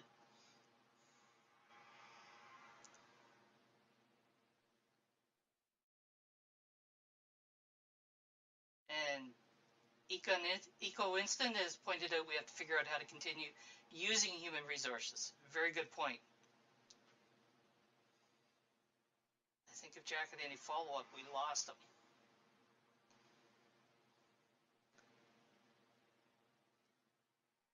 Yeah, we seem to have lost Jack. I'm back. Okay. Did you want to follow up to anything you after you posted there? Basically, it's just living proof that we do have a wealth of human resources, each and every one of us. We just have to sort of like sit down and relax and think to ourselves, like making a business plan for ourselves, say, who else can we get involved here to build upon what we have? And I bet that each and every one of us can come up with at least 5 people that we know. Guaranteed, 100%. So we do have it. We can expand with what we have, with who we know. And like Luke said, and like Tim said, and like everybody here has been talking about, the human resources out there. We have a wealth of human resources within our vicinity. We just need to incorporate them into what we're doing. Well, first we have to identify them. Oh, go ahead. Go ahead, Luke. I was going to say a big part of that is, which, I don't know if how easily we're going to be able to change or what mechanism we're going to be able to change it with, but BitShares had worker proposals. EOS has worker proposals. Smart Cash, Dash, they have this concept of worker proposals where they take some of the inflation and they use it to pay for projects that add value to the entire ecosystem. Steemit and Steam don't have that right now. And if there was a mechanism for that, and I know that Steemit tried to do that about a year and a half ago, they were like, hey, here's the correct format for if you want to do something, you get paid. And I know people that tried to do that. They tried to kind of, follow that format and nothing ever happened. And I know Dracos mentioned Jerry tried to do something similar.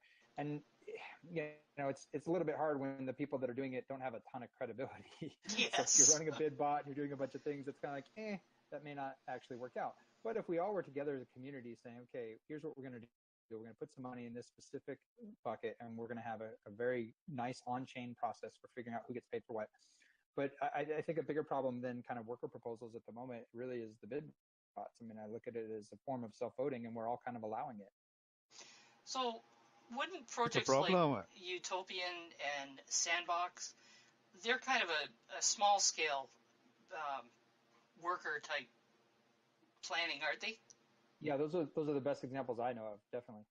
And I delegate to both because I want to see them do well. Somebody else went to chime in there. But are bid bots so bad for the platform? If we can see the votes from them are, yeah, I do a bid vote.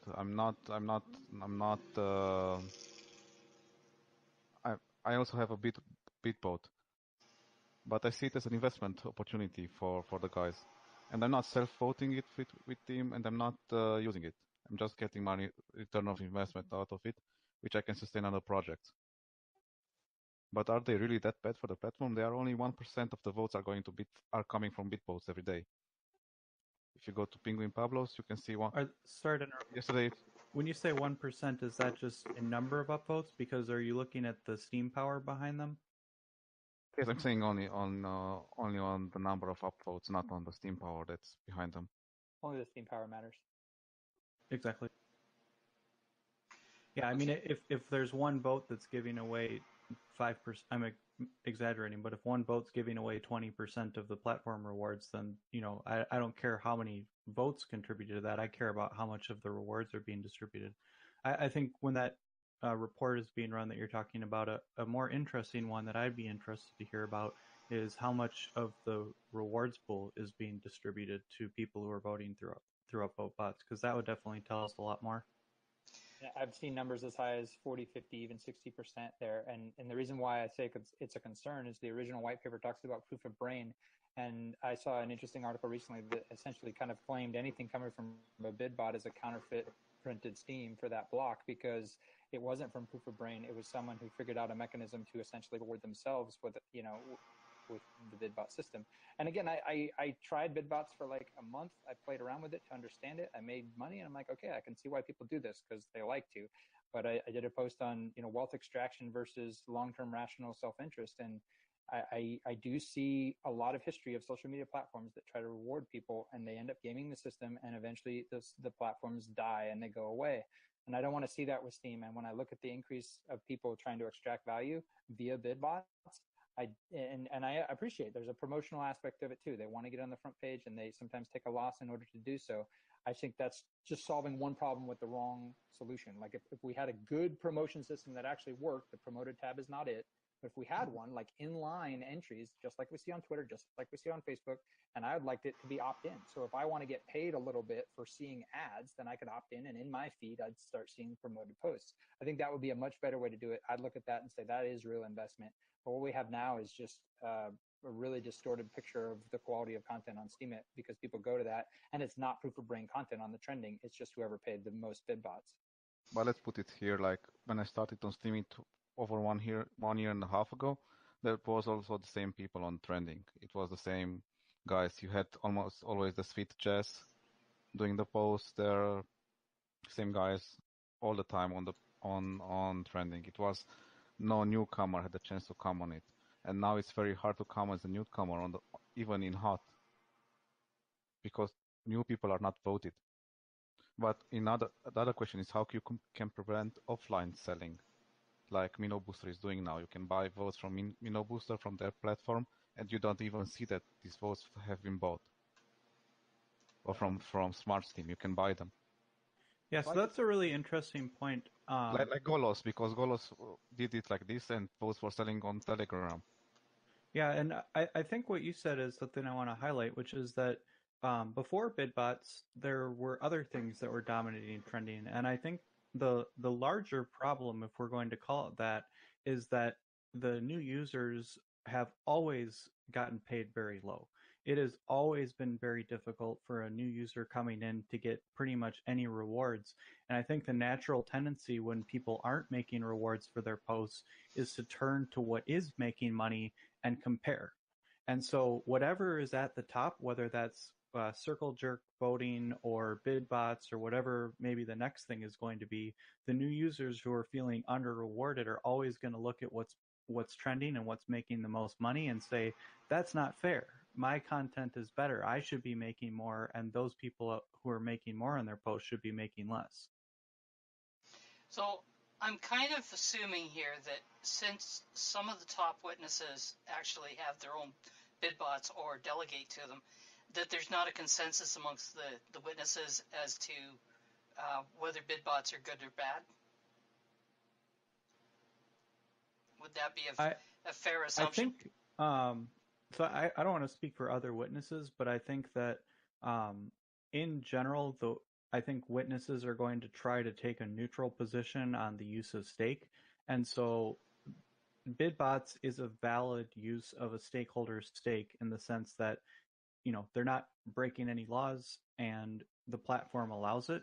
And so from a witness perspective, it probably is not a very good view to have, to say we don't want stakeholders using their stake that way. But at the same time, we need to put a different hat on, which is we need to ask what's healthy for the long-term benefit of the platform, and what protocol changes should we advocate for that are going to improve the health or direct it towards a better outcome. Can I quickly chip in here? Yeah. So for me, what I've been hearing now is always the new user coming to Steemit, looking at trending, looking at their friends' posts, and seeing all these massive rewards. They try doing the same. Most of us start off with something quite simple, posts that are not always really that good, so we don't really see the upvotes. Later, when we start posting more quality content, we still don't see the upvotes. So that's why people start turning to upvote bots and using things like Minnow Booster and Smart Steam. The problem is, like we said, all the investors coming to the platform, they are the ones who has like so much vests to actually vote for people. But the problem is they don't use it manually. They just sell it to Minnow Booster. They just sell it to Smart Steam. They delegate to all the bit bots. So all the investors come in. Oh, you cut out there. To be manually curated and approved into projects, into communities, not by joining just one community, but if we have a few communities, all there, like if you can get 1 or 2 communities on your side who support you all the time, then why use bitbots at all? I know many people are guilty of bitbots, but in the end, it's just a circle jerk, It's not really promoting. If you go to trending, you see like your mom's favorite soup recipe, and I mean, it's got like $500. Like that is not quality content. The recipes aren't even that good. But what is quality content here? That's a very tough question, because maybe there are a lot of yoga posts. I don't do yoga. I like steaks. Some guys are vegan. They will not like a steak post, for example. That's why I say like vote for the things that you like. If you have the vest to vote for something, vote for what you like. We are so many people on Steemit. Everyone has their niche. Everyone has something that they like upvoting. And that's also something that I say, bring in more communities. If you like your yoga, build a yoga community. If you like your steak, build your steak community. Curator is currently open to everything, and we do support different communities. We do support photography, food. Like we try our best to not just look at one thing, but at everything to get more people involved, looking at the content they're writing, look at the original photos, look at image sourcing. We really try and fight spam quite hard, but it's always difficult. Someone might be posting really good content now, and then a month later they fall back. So it's been pointed out by a couple of witnesses, and very rightly so, that the system currently allows for the use of bidbots for the simple fact that they can exist, and it's not really our place to tell people what they can do with their stake. So I'm kind of thinking that it comes down to the individual to make the decision as to whether they're going to utilize that service that has been offered. I agree. They have to pick, like, are they going to use it or not? But I was thinking and focusing more on all the investors. They come to the platform, and instead of manually curating or doing anything useful with their Steam, they're just basically delegating it to projects, and the projects like the bidbots and all the pay-for-vote sellers. That's where the problem comes in. Steam comes into the platform, but it just goes out to whoever is paying SPD for upvotes. Well, Scrooger, from a different perspective, you've made the comment that they just delegate their stake and don't do anything useful with it.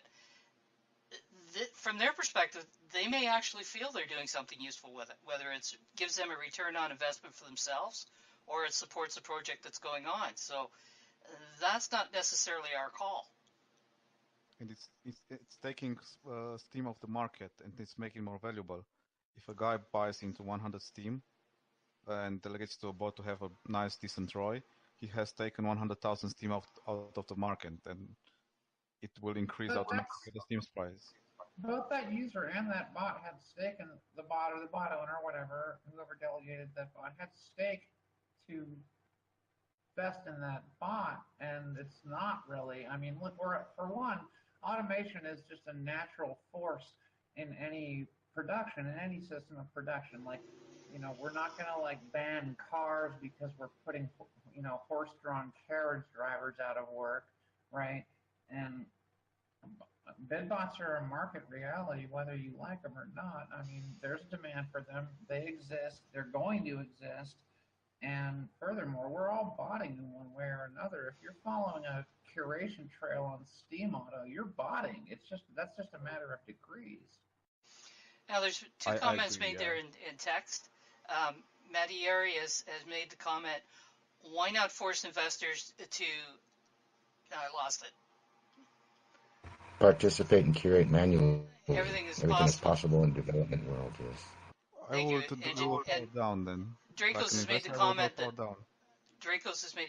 look, the total delegations bid bots, that's where most of the investor money is, not in projects.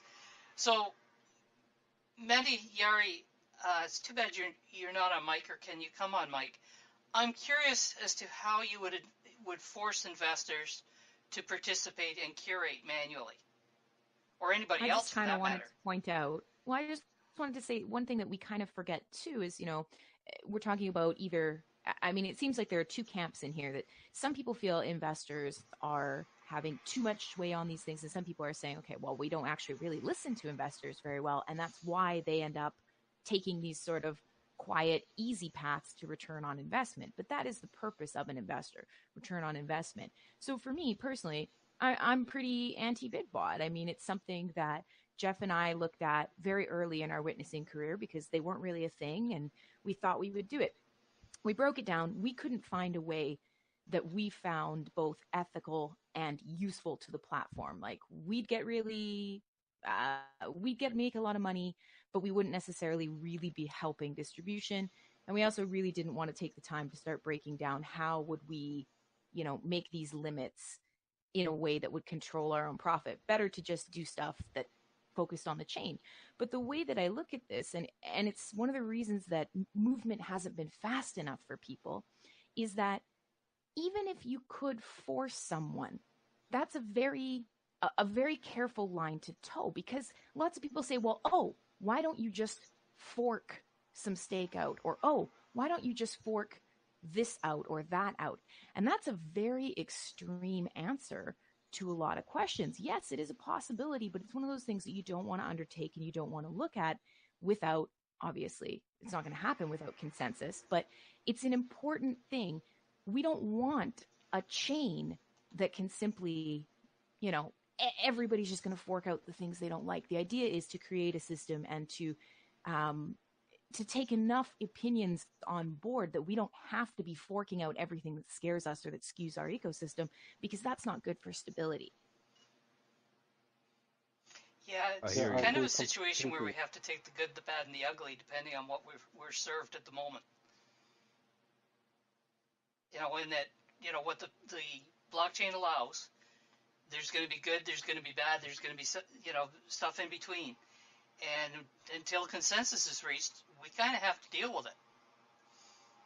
I'm not making any judgment about it. I use bid bots occasionally, and I don't have any problem with them. And even if I did, who fucking cares? Is like, my bottom line is, who fucking cares? Because they're a market reality. There's a demand for them, and if we don't respond, somebody's gonna create a supply to meet that demand, right? That's just economics 101.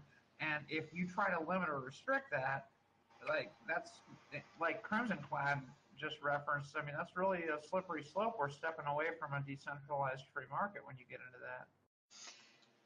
Very true. Dracos, go ahead. Good morning, everyone. Good morning. Hi. I used to be against bid bots. I refused to. I didn't like the concept when it started, and for a while I just ignored them and stayed away from it. But at some point, I had a discussion with Bernie Sanders, And he said to me plain and simple, he said, if you don't use them, you're stupid. And that made me think. I mean, why? I mean, bitbots are here. Some people were using them more than others. And why shouldn't I use them too? If I'm posting, yeah, classic Bernie. But he makes some good points every once in a while. So that made me reflect on the matter. And in the end, bitbots are here to stay. They're not going anywhere because they're backed by investors. There's heavy investment in them more and more. And I think we only need to deal with them and accept the reality of bitbots. And if you choose not to use them, that's fine. If you choose to use them, that's also fine. And it's up to the community to evaluate the content that's trending. If they like it, they upvote it. If they don't like it, they can flag it. So that's my position on bitbots. I mean, either use them or don't use them. It's up to the user. But as Tim Cliff said, they don't violate any protocol rules or anything. It's more of a moral dilemma for users to reflect on. So that's what I wanted to say. That's very true, Dracos. And did you, Yarr. while you're on the mic, is there anything that you'd like to bring us up to date on what you've been doing in the last month? And by the way, you also had a 1-year anniversary. Well, congratulations. Yes, happy anniversary, Dracos. Thank you. I wrote a post about that for my Minnow support application. I did a review of all the things that I did in the past year as a witness and as a Steamian. I did a lot of things from coding, programming, writing tools for people, for witnesses, witness tools. My main function is mainly on the help. I like to provide help to users, to minnows, to newcomers. Usually they have problems with their sign-up issues. Me and Tim Cliff, we work with them and try to screen and filter potential abusers, and then we work with Steemit to forward their cases. I delegate to a few projects that I like. I'm currently sponsoring 2 contests for the World Cup. If you're interested, go ahead and participate. And whatever is thrown at me, I can deal with it, and I provide whatever I can provide to the community. Positive things, not negative. I'm not a fan of flagging, so I don't spend my time chasing abusers, or there are projects who already do that. I like to focus on upvoting stuff that I like, hunting for good content, and encouraging that. So that's what I do mostly. Great, thank you, Dracos. And I heard that other voice chime in that we tried to get on earlier. And Narco Andre, would you like to introduce yourself? Certainly. I'm sorry I missed the last time you tried to get me into chat. I was trying to get my little one out of bed and get her set up with something to eat. But I'm a Narco Andre. I was running my own witness until recently when I teamed up with a couple of other witnesses to set up Noble Witness, one of who is here, Rhonda. Hi, Rhonda. She may or may not get on mic to respond. Hi! Hi! But yeah, we all run Noble Witness as a group, as a committee, and we did that to kind of pool our various spheres of influence so that we could have a greater impact on the various initiatives and things that we want to support. Like my wheelhouse is primarily with the veterans community with Steam Romania. I know Alex Von pretty well, and I'm looking to try and boost how much I can support there, because that's, as a Romanian, that's something that's very important to me, and as a veteran, the veterans community is very important to me. So I'm leveraging our combined influence, our combined power to try and do something with that. All right, thank you, Narco. I want to kind of back up to a comment that Luke Stokes made quite early in the conversation about the bidbots, because his comment actually applies not only to the witnesses with bidbots, but it also applies to another area. His comment, and I'm paraphrasing here, Luke, was along the lines that the witnesses who have or delegate to bidbots should actually declare themselves and let the voters make their own decisions. And I'm going to apply that also to the subject that's come up quite often in the last month of those who are block producers on EOS. And Luke Stokes is a block producer. He's been very open and transparent about that. But I also understand that there are some other witnesses who are or are planning on becoming block producers that we haven't actually heard from. So what's the feeling here? Do they need to be transparent? Can you give some examples? Because I've heard of quite a few. Just NEX, some guy 123 build team. That's Ricardo's team. I feel, and actually even Roland P as well. Quite a few, I think, have been vocal. So I don't know of any that haven't yet. Well, I haven't come across them other than people talking about, they're going to be a block producer. Where I have seen Luke very, very upfront say, I'm a block producer and I don't have a concern with being on both platforms, and I feel there's benefits to it. And I think, his argument can be done in both directions. But I kind of think that these other witnesses really do need to come out and say so. Well, that requirement didn't exist for Golos or Pure Plays or any number of the other graphene-based EPOS chains. I'm wondering, is it just something the community is concerned about because of the split between Dan and Ned, and they talk of a Steemit 2, or is there something deeper to it? Because ultimately, my perspective is these chains need to be bigger than Dan and Ned, right? They need to be owned and operated and protected by the community of block producers. And I think that some of our best block producers are ones that are block producers on every other DPoS chain out there. And maybe people don't know that, but if you look at the top producers and then go look at some other DPoS graphene-based chains, you will see the same names. And there's a reason for that. These people are excellent at it. They've been doing it for multiple years. They are the experts. And that's what, as an investor, I want running the chain and securing the chain is the very best people technically to do the job. Luke, you may have misunderstood me. I'm not arguing that you shouldn't be a block producer. I'm admiring the fact that you've been very transparent and upfront about it, and I'm wondering why some of the other witnesses haven't been. No, I guess my point is they haven't been about any of the other chains they're on either. So I'm curious why this is. Maybe it's time. Come to front now. Maybe it's time. Like Muse blockchain, there are 20 top producers on the Muse blockchain are also from Steemit. But the question, like Ingenuity said, are you going to use the Steam rewards to power up on EOS? I don't think that really matters. No, it matters because it weakens Steam as a platform. You sell it, and you invest in other Steam. Yeah, that's what I said. Are people going to take their EOS and reinvest it into Steam, or is it going to be vice versa? People taking their Steam and powering up their EOS, because one of those two is going to happen with each and every one of them. Not necessarily, they may sell some of it off, but I can definitely see it happening, and it'll weaken both of those ecosystems. And also, if you're promoting EOS all the time, it's like weakening Steam. Like you're promoting a competitor chain for it. No, I'm not talking about you, Luke, because you have been open for. But some guys are just, I want to be block producers, and they're just promoting EOS on the other chain. And this one, it's gonna weaken up Steam as a blockchain. So these guys that are on top, there was also like GitHub repository, like to remove the dead witness votes for guys that are not active or voted for a couple of months. Thank you for bringing that up. Yeah, because this is very important. We have the top 20. We cannot. I see it. The guys in the top 50. If you click on them, you get the vote instantly almost. But if you try to put a name in the box inside, you have to do it 2 or 3 times because it's not taken by the system.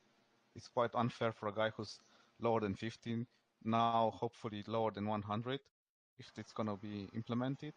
Actually, because it's not the click, because you can. I think you've moved off the subject.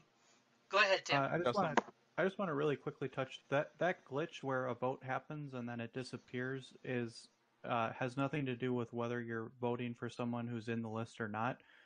The same issue happens for anyone who's in the top 50 if they get voted. It's a UI glitch on Condenser or Steemit.com where the page doesn't correctly show whether the vote was accepted or not, and people think they have to click again because it doesn't look like their vote was accepted, and when they click a second time, it removes the vote.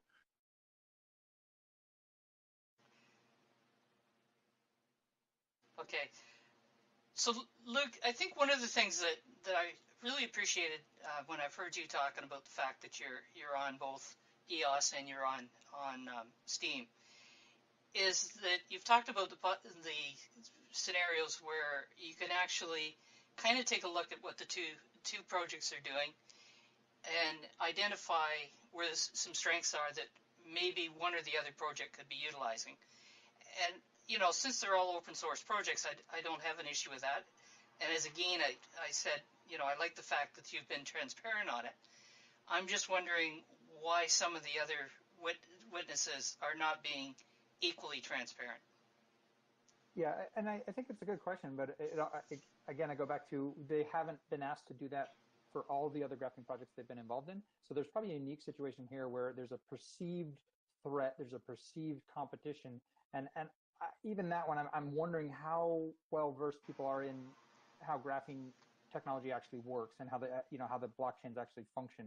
There isn't anything that I know of that one witness could actually do to hijack either chain without immediately losing their position of trust as a block producer. So the perceived threat is, in my perspective, completely irrelevant. Like the EOS blockchain is going to be what it's going to be. It's a generic blockchain for a whole bunch of things. And one of the distributed applications that has been said will be built on it will be a social media platform. And that's just reality. Whether or not Steam block producers are securing that chain or not, that chain will attract the best people and they will secure it.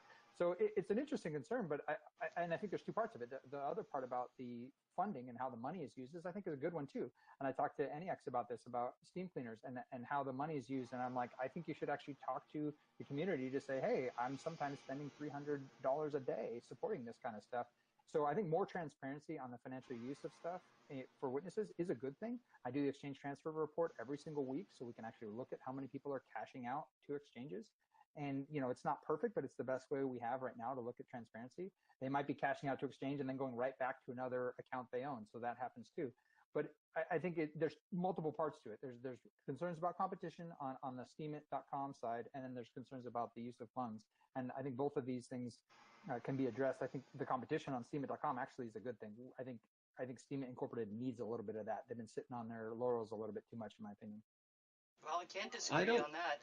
And while EOS has brought the subject up, you make a good point. If some of the witnesses are involved in what is the equivalent of a witness on another blockchain, then why not be transparent about it? I don't, just to comment on Luke's, I don't think it's a perceived competition, because Dan and Ned have been openly and publicly feuding about this thing for months. So well, that's true. The competition is real, and I don't know. I think each EOS and Steam view each other as a threat. Don't you think? I do think they perceive each other, but show me the Steemit 2, and then we can look at real. Like, it doesn't exist yet. It's a perceived conflict between two, warring. I had a business partner for 10 years, and usually that doesn't happen. Usually partnerships break down horrifically, and that's what we saw here. That's the norm. Whether or not that turns into a direct competition in a way that one is harming the other is yet to be seen. Until Steemit.com version 2 on EOS exists, it's kind of yet to be seen. I think that Steemit.com is going to have a whole bunch of competition on Steam as well, like Busy.org and all these other examples. So it's just, I want to see the actual reality before we start jumping to conclusions. That's the way I'm trying to look at this. But it is a concern. I'm not saying it's not a concern. I just don't know that it's an actual reality from first principles yet. Jack Miller wants to jump in for a minute or two. Yeah, I see that. Go ahead, Jack. Thank you, Kitty Girl. Yeah. And you're cutting out. Can you hear me now, or am I? I can hear you now. I saw you lit up, and there was just silence. Hello. Go ahead. Can you hear me? Go ahead. I think he can't hear you. Excellent. I'm sorry. Obviously, something's playing up here. But Luke, this does bring us back to the topic we have discussed, and actually we've agreed upon very heavily on this topic. I won't say broken voting system, but elements within the voting system on our Steam blockchain, where dead voters, people who have not had any activity on the blockchain whatsoever in a set period of time, whether that be 6 months, 4 months, 3 months, irrelevant, who have cast a vote that vote is infinite. And when we look at the charts, we do all see that the small voters are actually worth more than the highest valued voter currently that we know of, Freedom / AKA Pumpkin. So if what you're saying is to actually function, where if a Steam witness were to one day put his personal financial interests in first place and abuse his privilege or his power, should I say, his responsibility as a Steam witness to hold something back for whatever reason, and it's all hypothetical, as we mentioned before, that person may not be able to be taken out of the top 20 because of these little portions of the voting system that are, I dare say, broken or inadequate. So we are spinning around in circles, but you and I have agreed that this is something that needs to be looked at and fixed. And I believe that the majority of witnesses here are saying, well, yes, if somebody has cast a vote and that vote is infinite, it's not a decaying vote. It doesn't have a set period of value of time. There's no proof of brain. That person has not done anything on the blockchain for, let's say, 120 days. Should that vote be reset to zero then, or not? Well, what you just stated actually confirms that it should. It's in the best interest of Steemit, and all of us Steemians. Well, again, I would say should is a scary word because, Grand Off the Gray, GTG, I really respect his technical abilities and his understanding of the blockchain, and he has a valid concern that if you just degrade those votes over time, you could end up with a chain that is not secure because there's not enough actual Steam power supporting the witnesses that are securing the chain. It should be very, very expensive in terms of Steam power votes to become a witness. And that is what secures the chain. It's just like the cost of proof of work mining is what secures the Bitcoin network. It's the same thing here. It has to be expensive. But the last time we talked about this, I proposed a potential solution where as long as you have a certain amount of participation, and again, I run a monthly report on this, the witness engagement report, we're about 70% participation for Steam power. As long as we're above, I don't know, maybe 50% or so, I feel like that makes sense. And we could just have that degrading votes stop at a certain point where it becomes critical and it becomes a systemic risk for the system. So as long as, we have enough people participating, I'm all for votes degrading and people actually coming in and fixing that. Now, this is something that EOS is doing as an example, and we can learn from that and say, hey, EOS has it, where if you don't vote within a year, your vote goes away. So those are things we could implement as well. Well, so, Luke, you're talking about a decaying vote where I presume, and it is perceived as a vote that loses value as time goes on. What I'm saying is a fixed term. If someone has no activity on the blockchain for, and I'll just put a number out there, 120 days, those votes that person cast, that user cast, get reset to zero. I think okay. I'm going to interrupt you. Hold on. I'm going to interrupt you both for a minute here. Kitty Girl has dropped a link in there a couple of times, and it's a reference to a GitHub that has been put up, and here's the start of the actual discussion that has been put in a day ago by Ingenuity. So, Ingen, why don't you go ahead and explain what it is that you've put in there, and then we'll let this conversation continue. Well, the initial comment was to get the conversation started and going, which I'm glad got brought up today. The reason I feel the decaying vote should be implemented is because a lot of people, well, not a lot, but some people come here, yes, they're investors. That's great. I'm glad they put their money here. Other people, they're users. But there are many inactive accounts out there. And if they don't have an active interest in the platform, I don't see why they should have any kind of a say as to what happens here with the progress and future of Steam and Steemit and all the other beautiful things that have been coming out of it. That's why I brought it up. Okay. Thoughts on it? Because this is actually a GitHub. It's a solution that's been suggested. Yes, inactivity can not only be defined as someone who's not been posting, but someone who hasn't made any wallet transactions, someone who's not actively contributing to UIs and credentials on the platform. It encompasses several different things when I speak of inactivity. So they've made 0 transactions would be inactivity. Correct. So I'm an investor. I'm not going to lie. I can understand the investment side of it, where people, they dump a chunk of money on it and they want to see it grow. It's fully understandable. But I also check on my investments fairly often.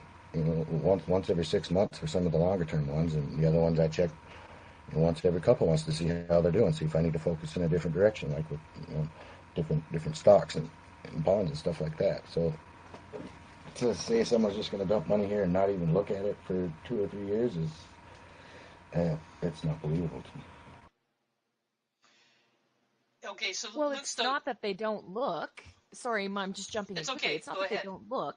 It's that many people with, millions of dollars worth of Steam are not trusting a browser with their keys. So you're seeing a lot of people who are using their Steemit account, because your Steemit account is tied to Steam. They're using it as a Steam wallet. They are not posters. They are investors. Their money sits here. They have a very, very keen interest in who is their chosen representative as witnesses. However, they are not doing the things that ask them to put their keys into a browser or to sign a transaction through the web, because to them that is a massive safety concern. So here's where activity and active becomes tricky, because you will have many, many large accounts that will never log into Steemit to do anything to protect the investment that they have actually put into Steam. And that's one of the to me, a concern, in that we really only have one kind of registered user, okay? Yet we've got people here for multiple reasons. So, if we could have a streaming of the users, in that if somebody's just coming in here to invest, they should be able to join as an investor. So that if there's no activity there, it's because this is an investment. They're not worried about being engaged on the platform. And then you actually could take a look at those other votes and see whether they're active or not. Does that make any kind of sense? Yeah, I mean, to me, this kind of clarifies the point of why "should" is a dangerous word. We say, well, somebody should X, Y, or Z, but there are multiple dimensions to this. If somebody's bringing $1 million of investment to Steam and they're carefully picking their witnesses, but they're not engaging whatsoever on any other aspect of the chain, I'm completely okay with that. Yeah, but the problem becomes that when you come into a situation, and this really showed up this week when the Noble Witness formed, that you've got somebody like Gmux, who announced that he had closed his witness several months ago, and he goes in and takes a look, and there's 400 votes are still sitting there because people haven't changed their votes. Where, if there was a decaying vote, those votes would be gone. They'd be freed up to be put someplace else or for somebody else.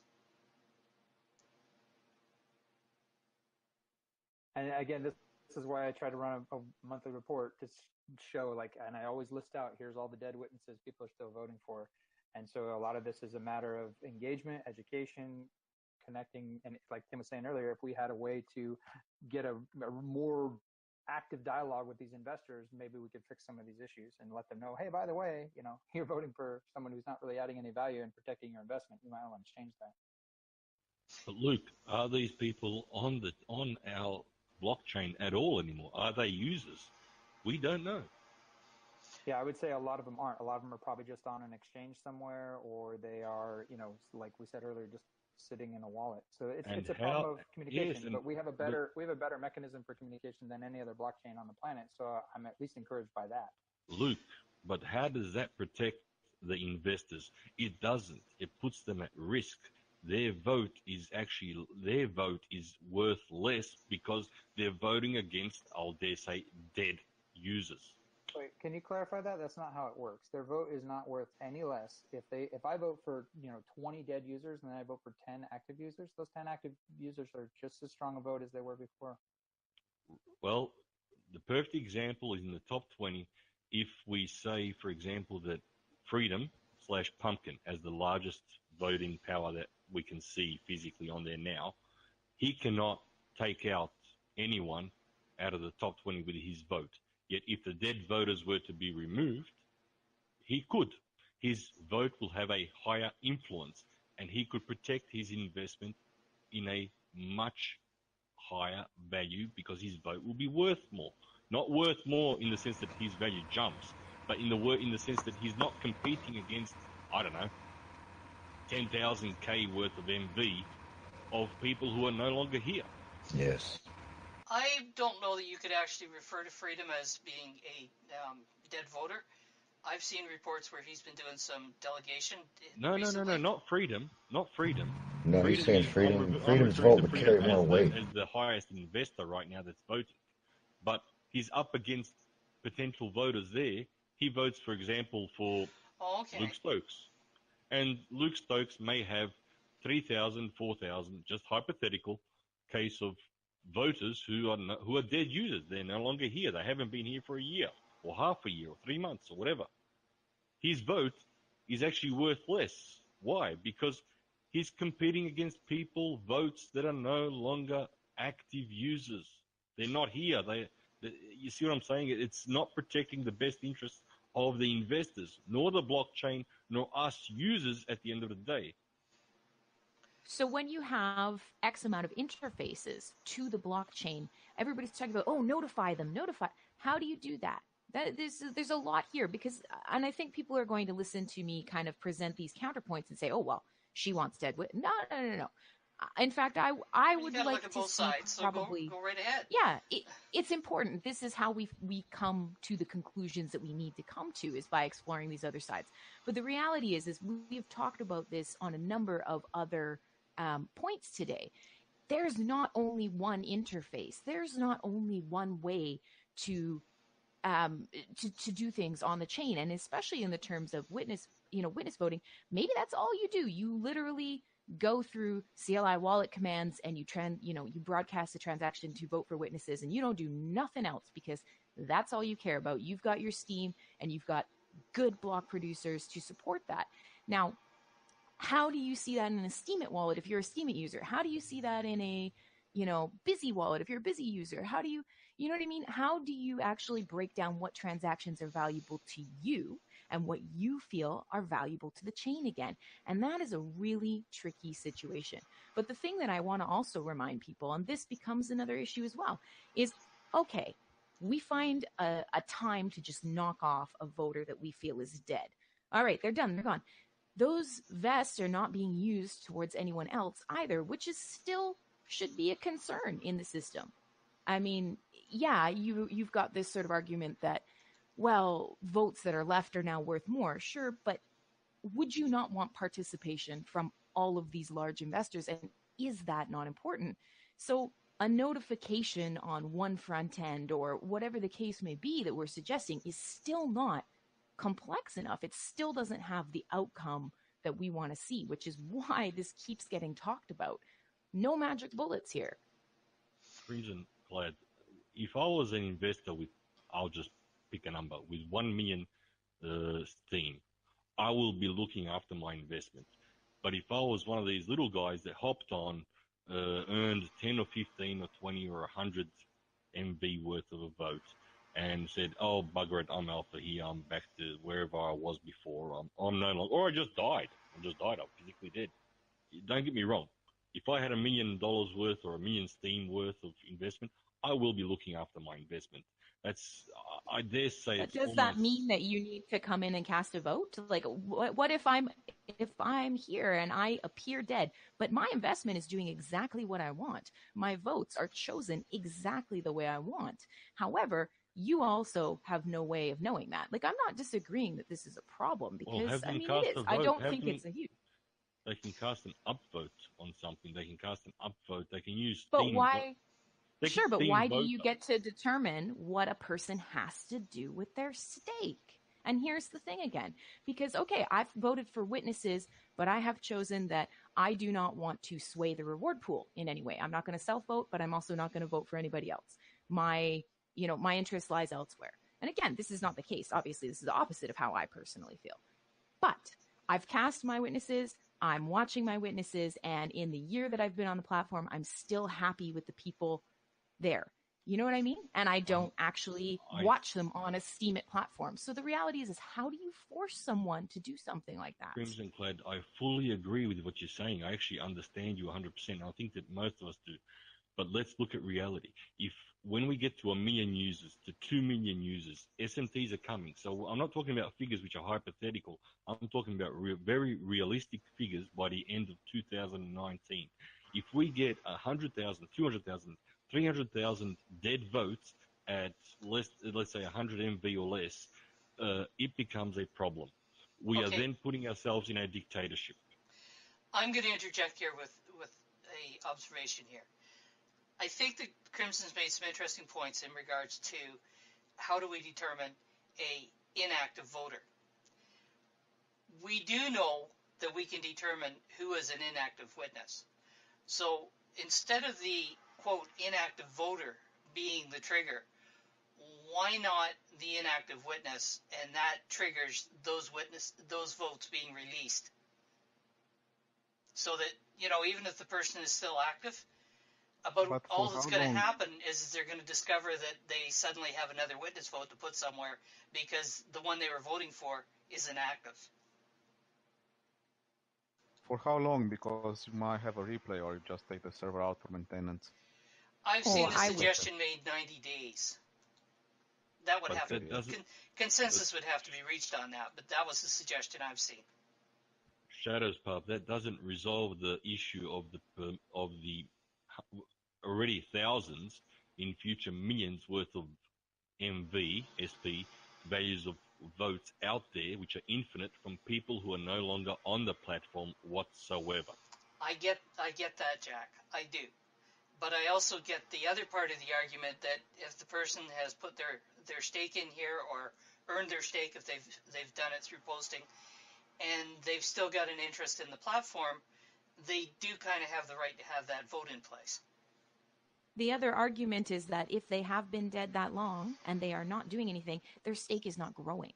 They are not making more of an impact with those votes, whereas new users or people who have been here the entire time, who are making moves on the platform, who are making investments, whether on an exchange, on platform, whether earning, whether block producing themselves, their stake increases, their say increases.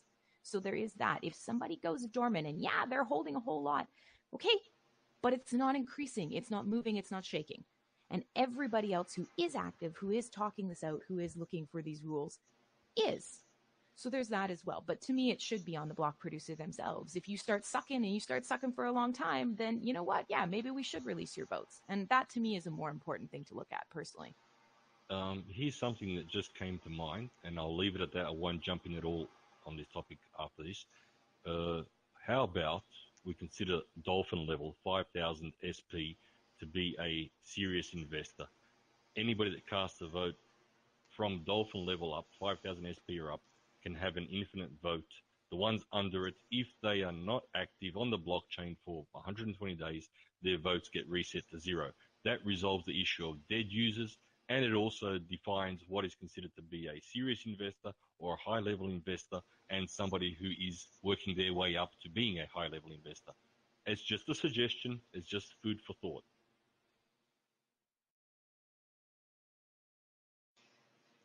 I'm going to give everybody a 10-minute warning.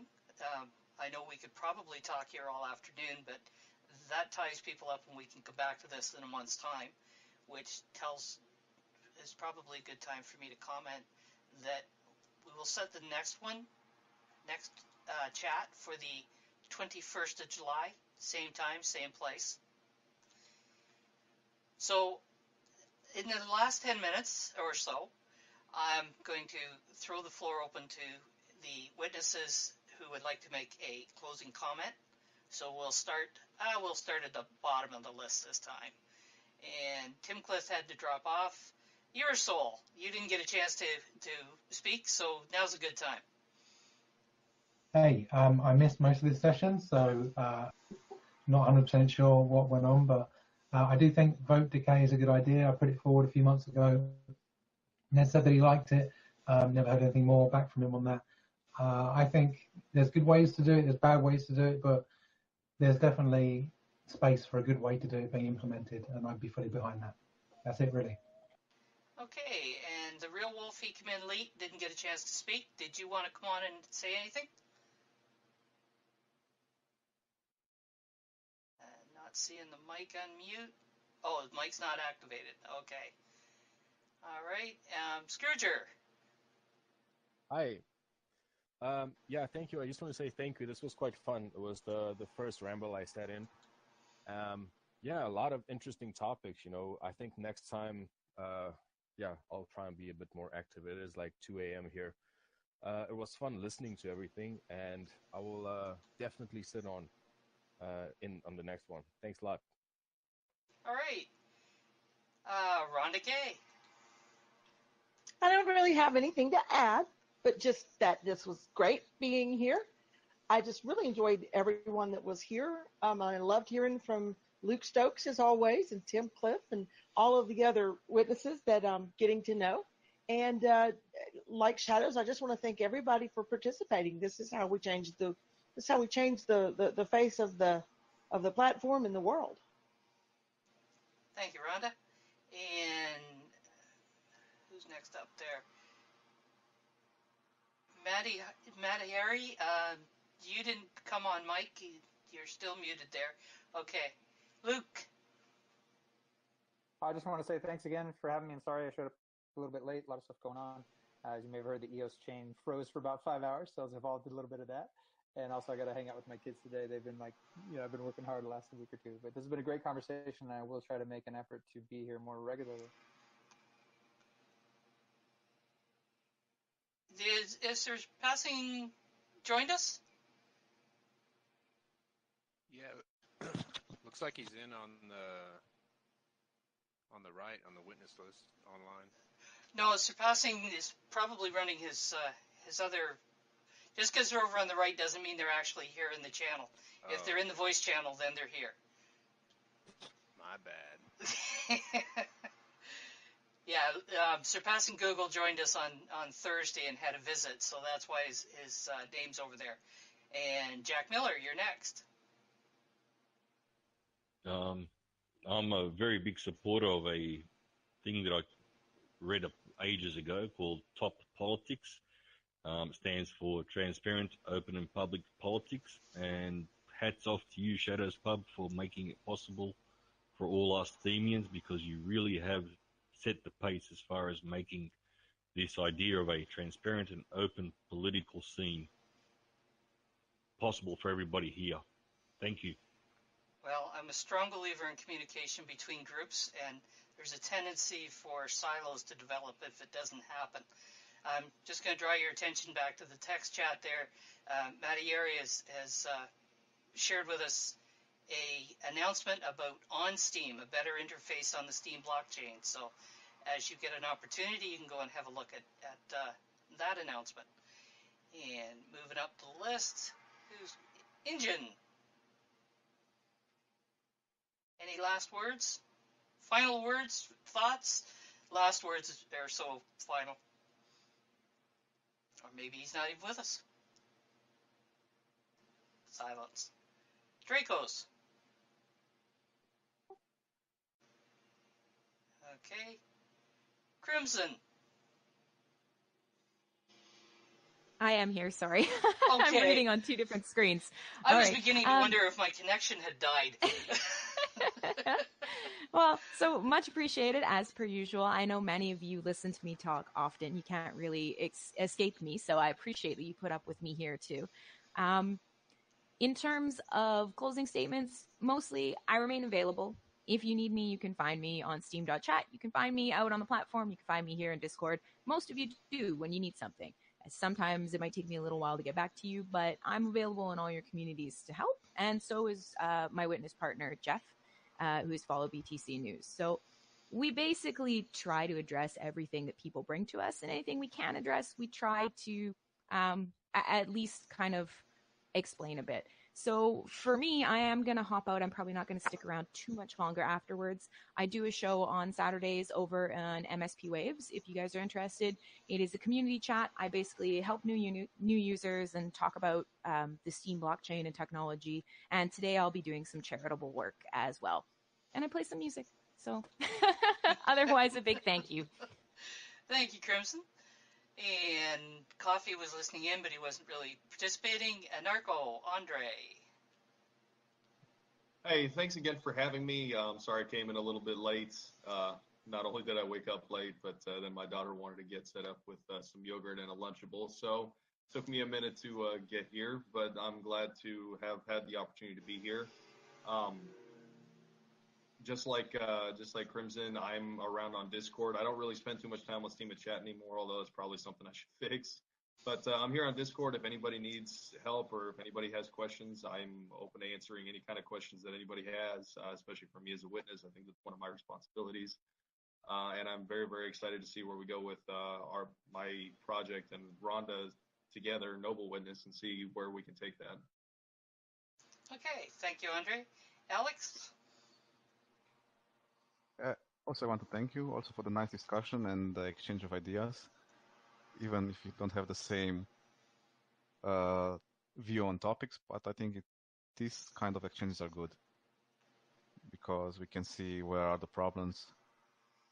Some guys are focusing on a problem when they don't see the bigger problem behind. So that's why. If you want to chat with me, I'm always available on Discord. Sometimes I answer late because I'm traveling a lot, but usually I get back in 48 hours. So thank you again. Thank you, Alex. And last but not least, Mork Rock from Exactly Witness. Thank you very much for the invite. It was awesome. It's nice having a discussion with you guys, listening in, and I think it's the best way to go ahead by discussing this, figuring out the problems. And it's any last words I'd have is I'd always be careful with the idea of forcing anybody or taking people's free will away. But otherwise, yeah, if any guys want to chat to us, come join us. I'm pretty much always in Exactly. Pop in anytime. I'll always be there. Thanks very much. And thank you. And on behalf of all of us non-witness attendees, thank you, Shadows, for hosting and facilitating this very interesting and informative chat. And thank you for all the work you do in the background, Kitty Girl. You're invaluable. And I want to thank all the witnesses for coming. And I often hear the accusation leveled that witnesses don't interact. I think we've just put that to bed because they most certainly do. They just got to have an opportunity to do so. And one last thing, I'm going to put a plug in for Damien Clay, or Jay Clay, and the Writer's Block. There's going to be a Chicago workshop taking place in about an hour and a half over there.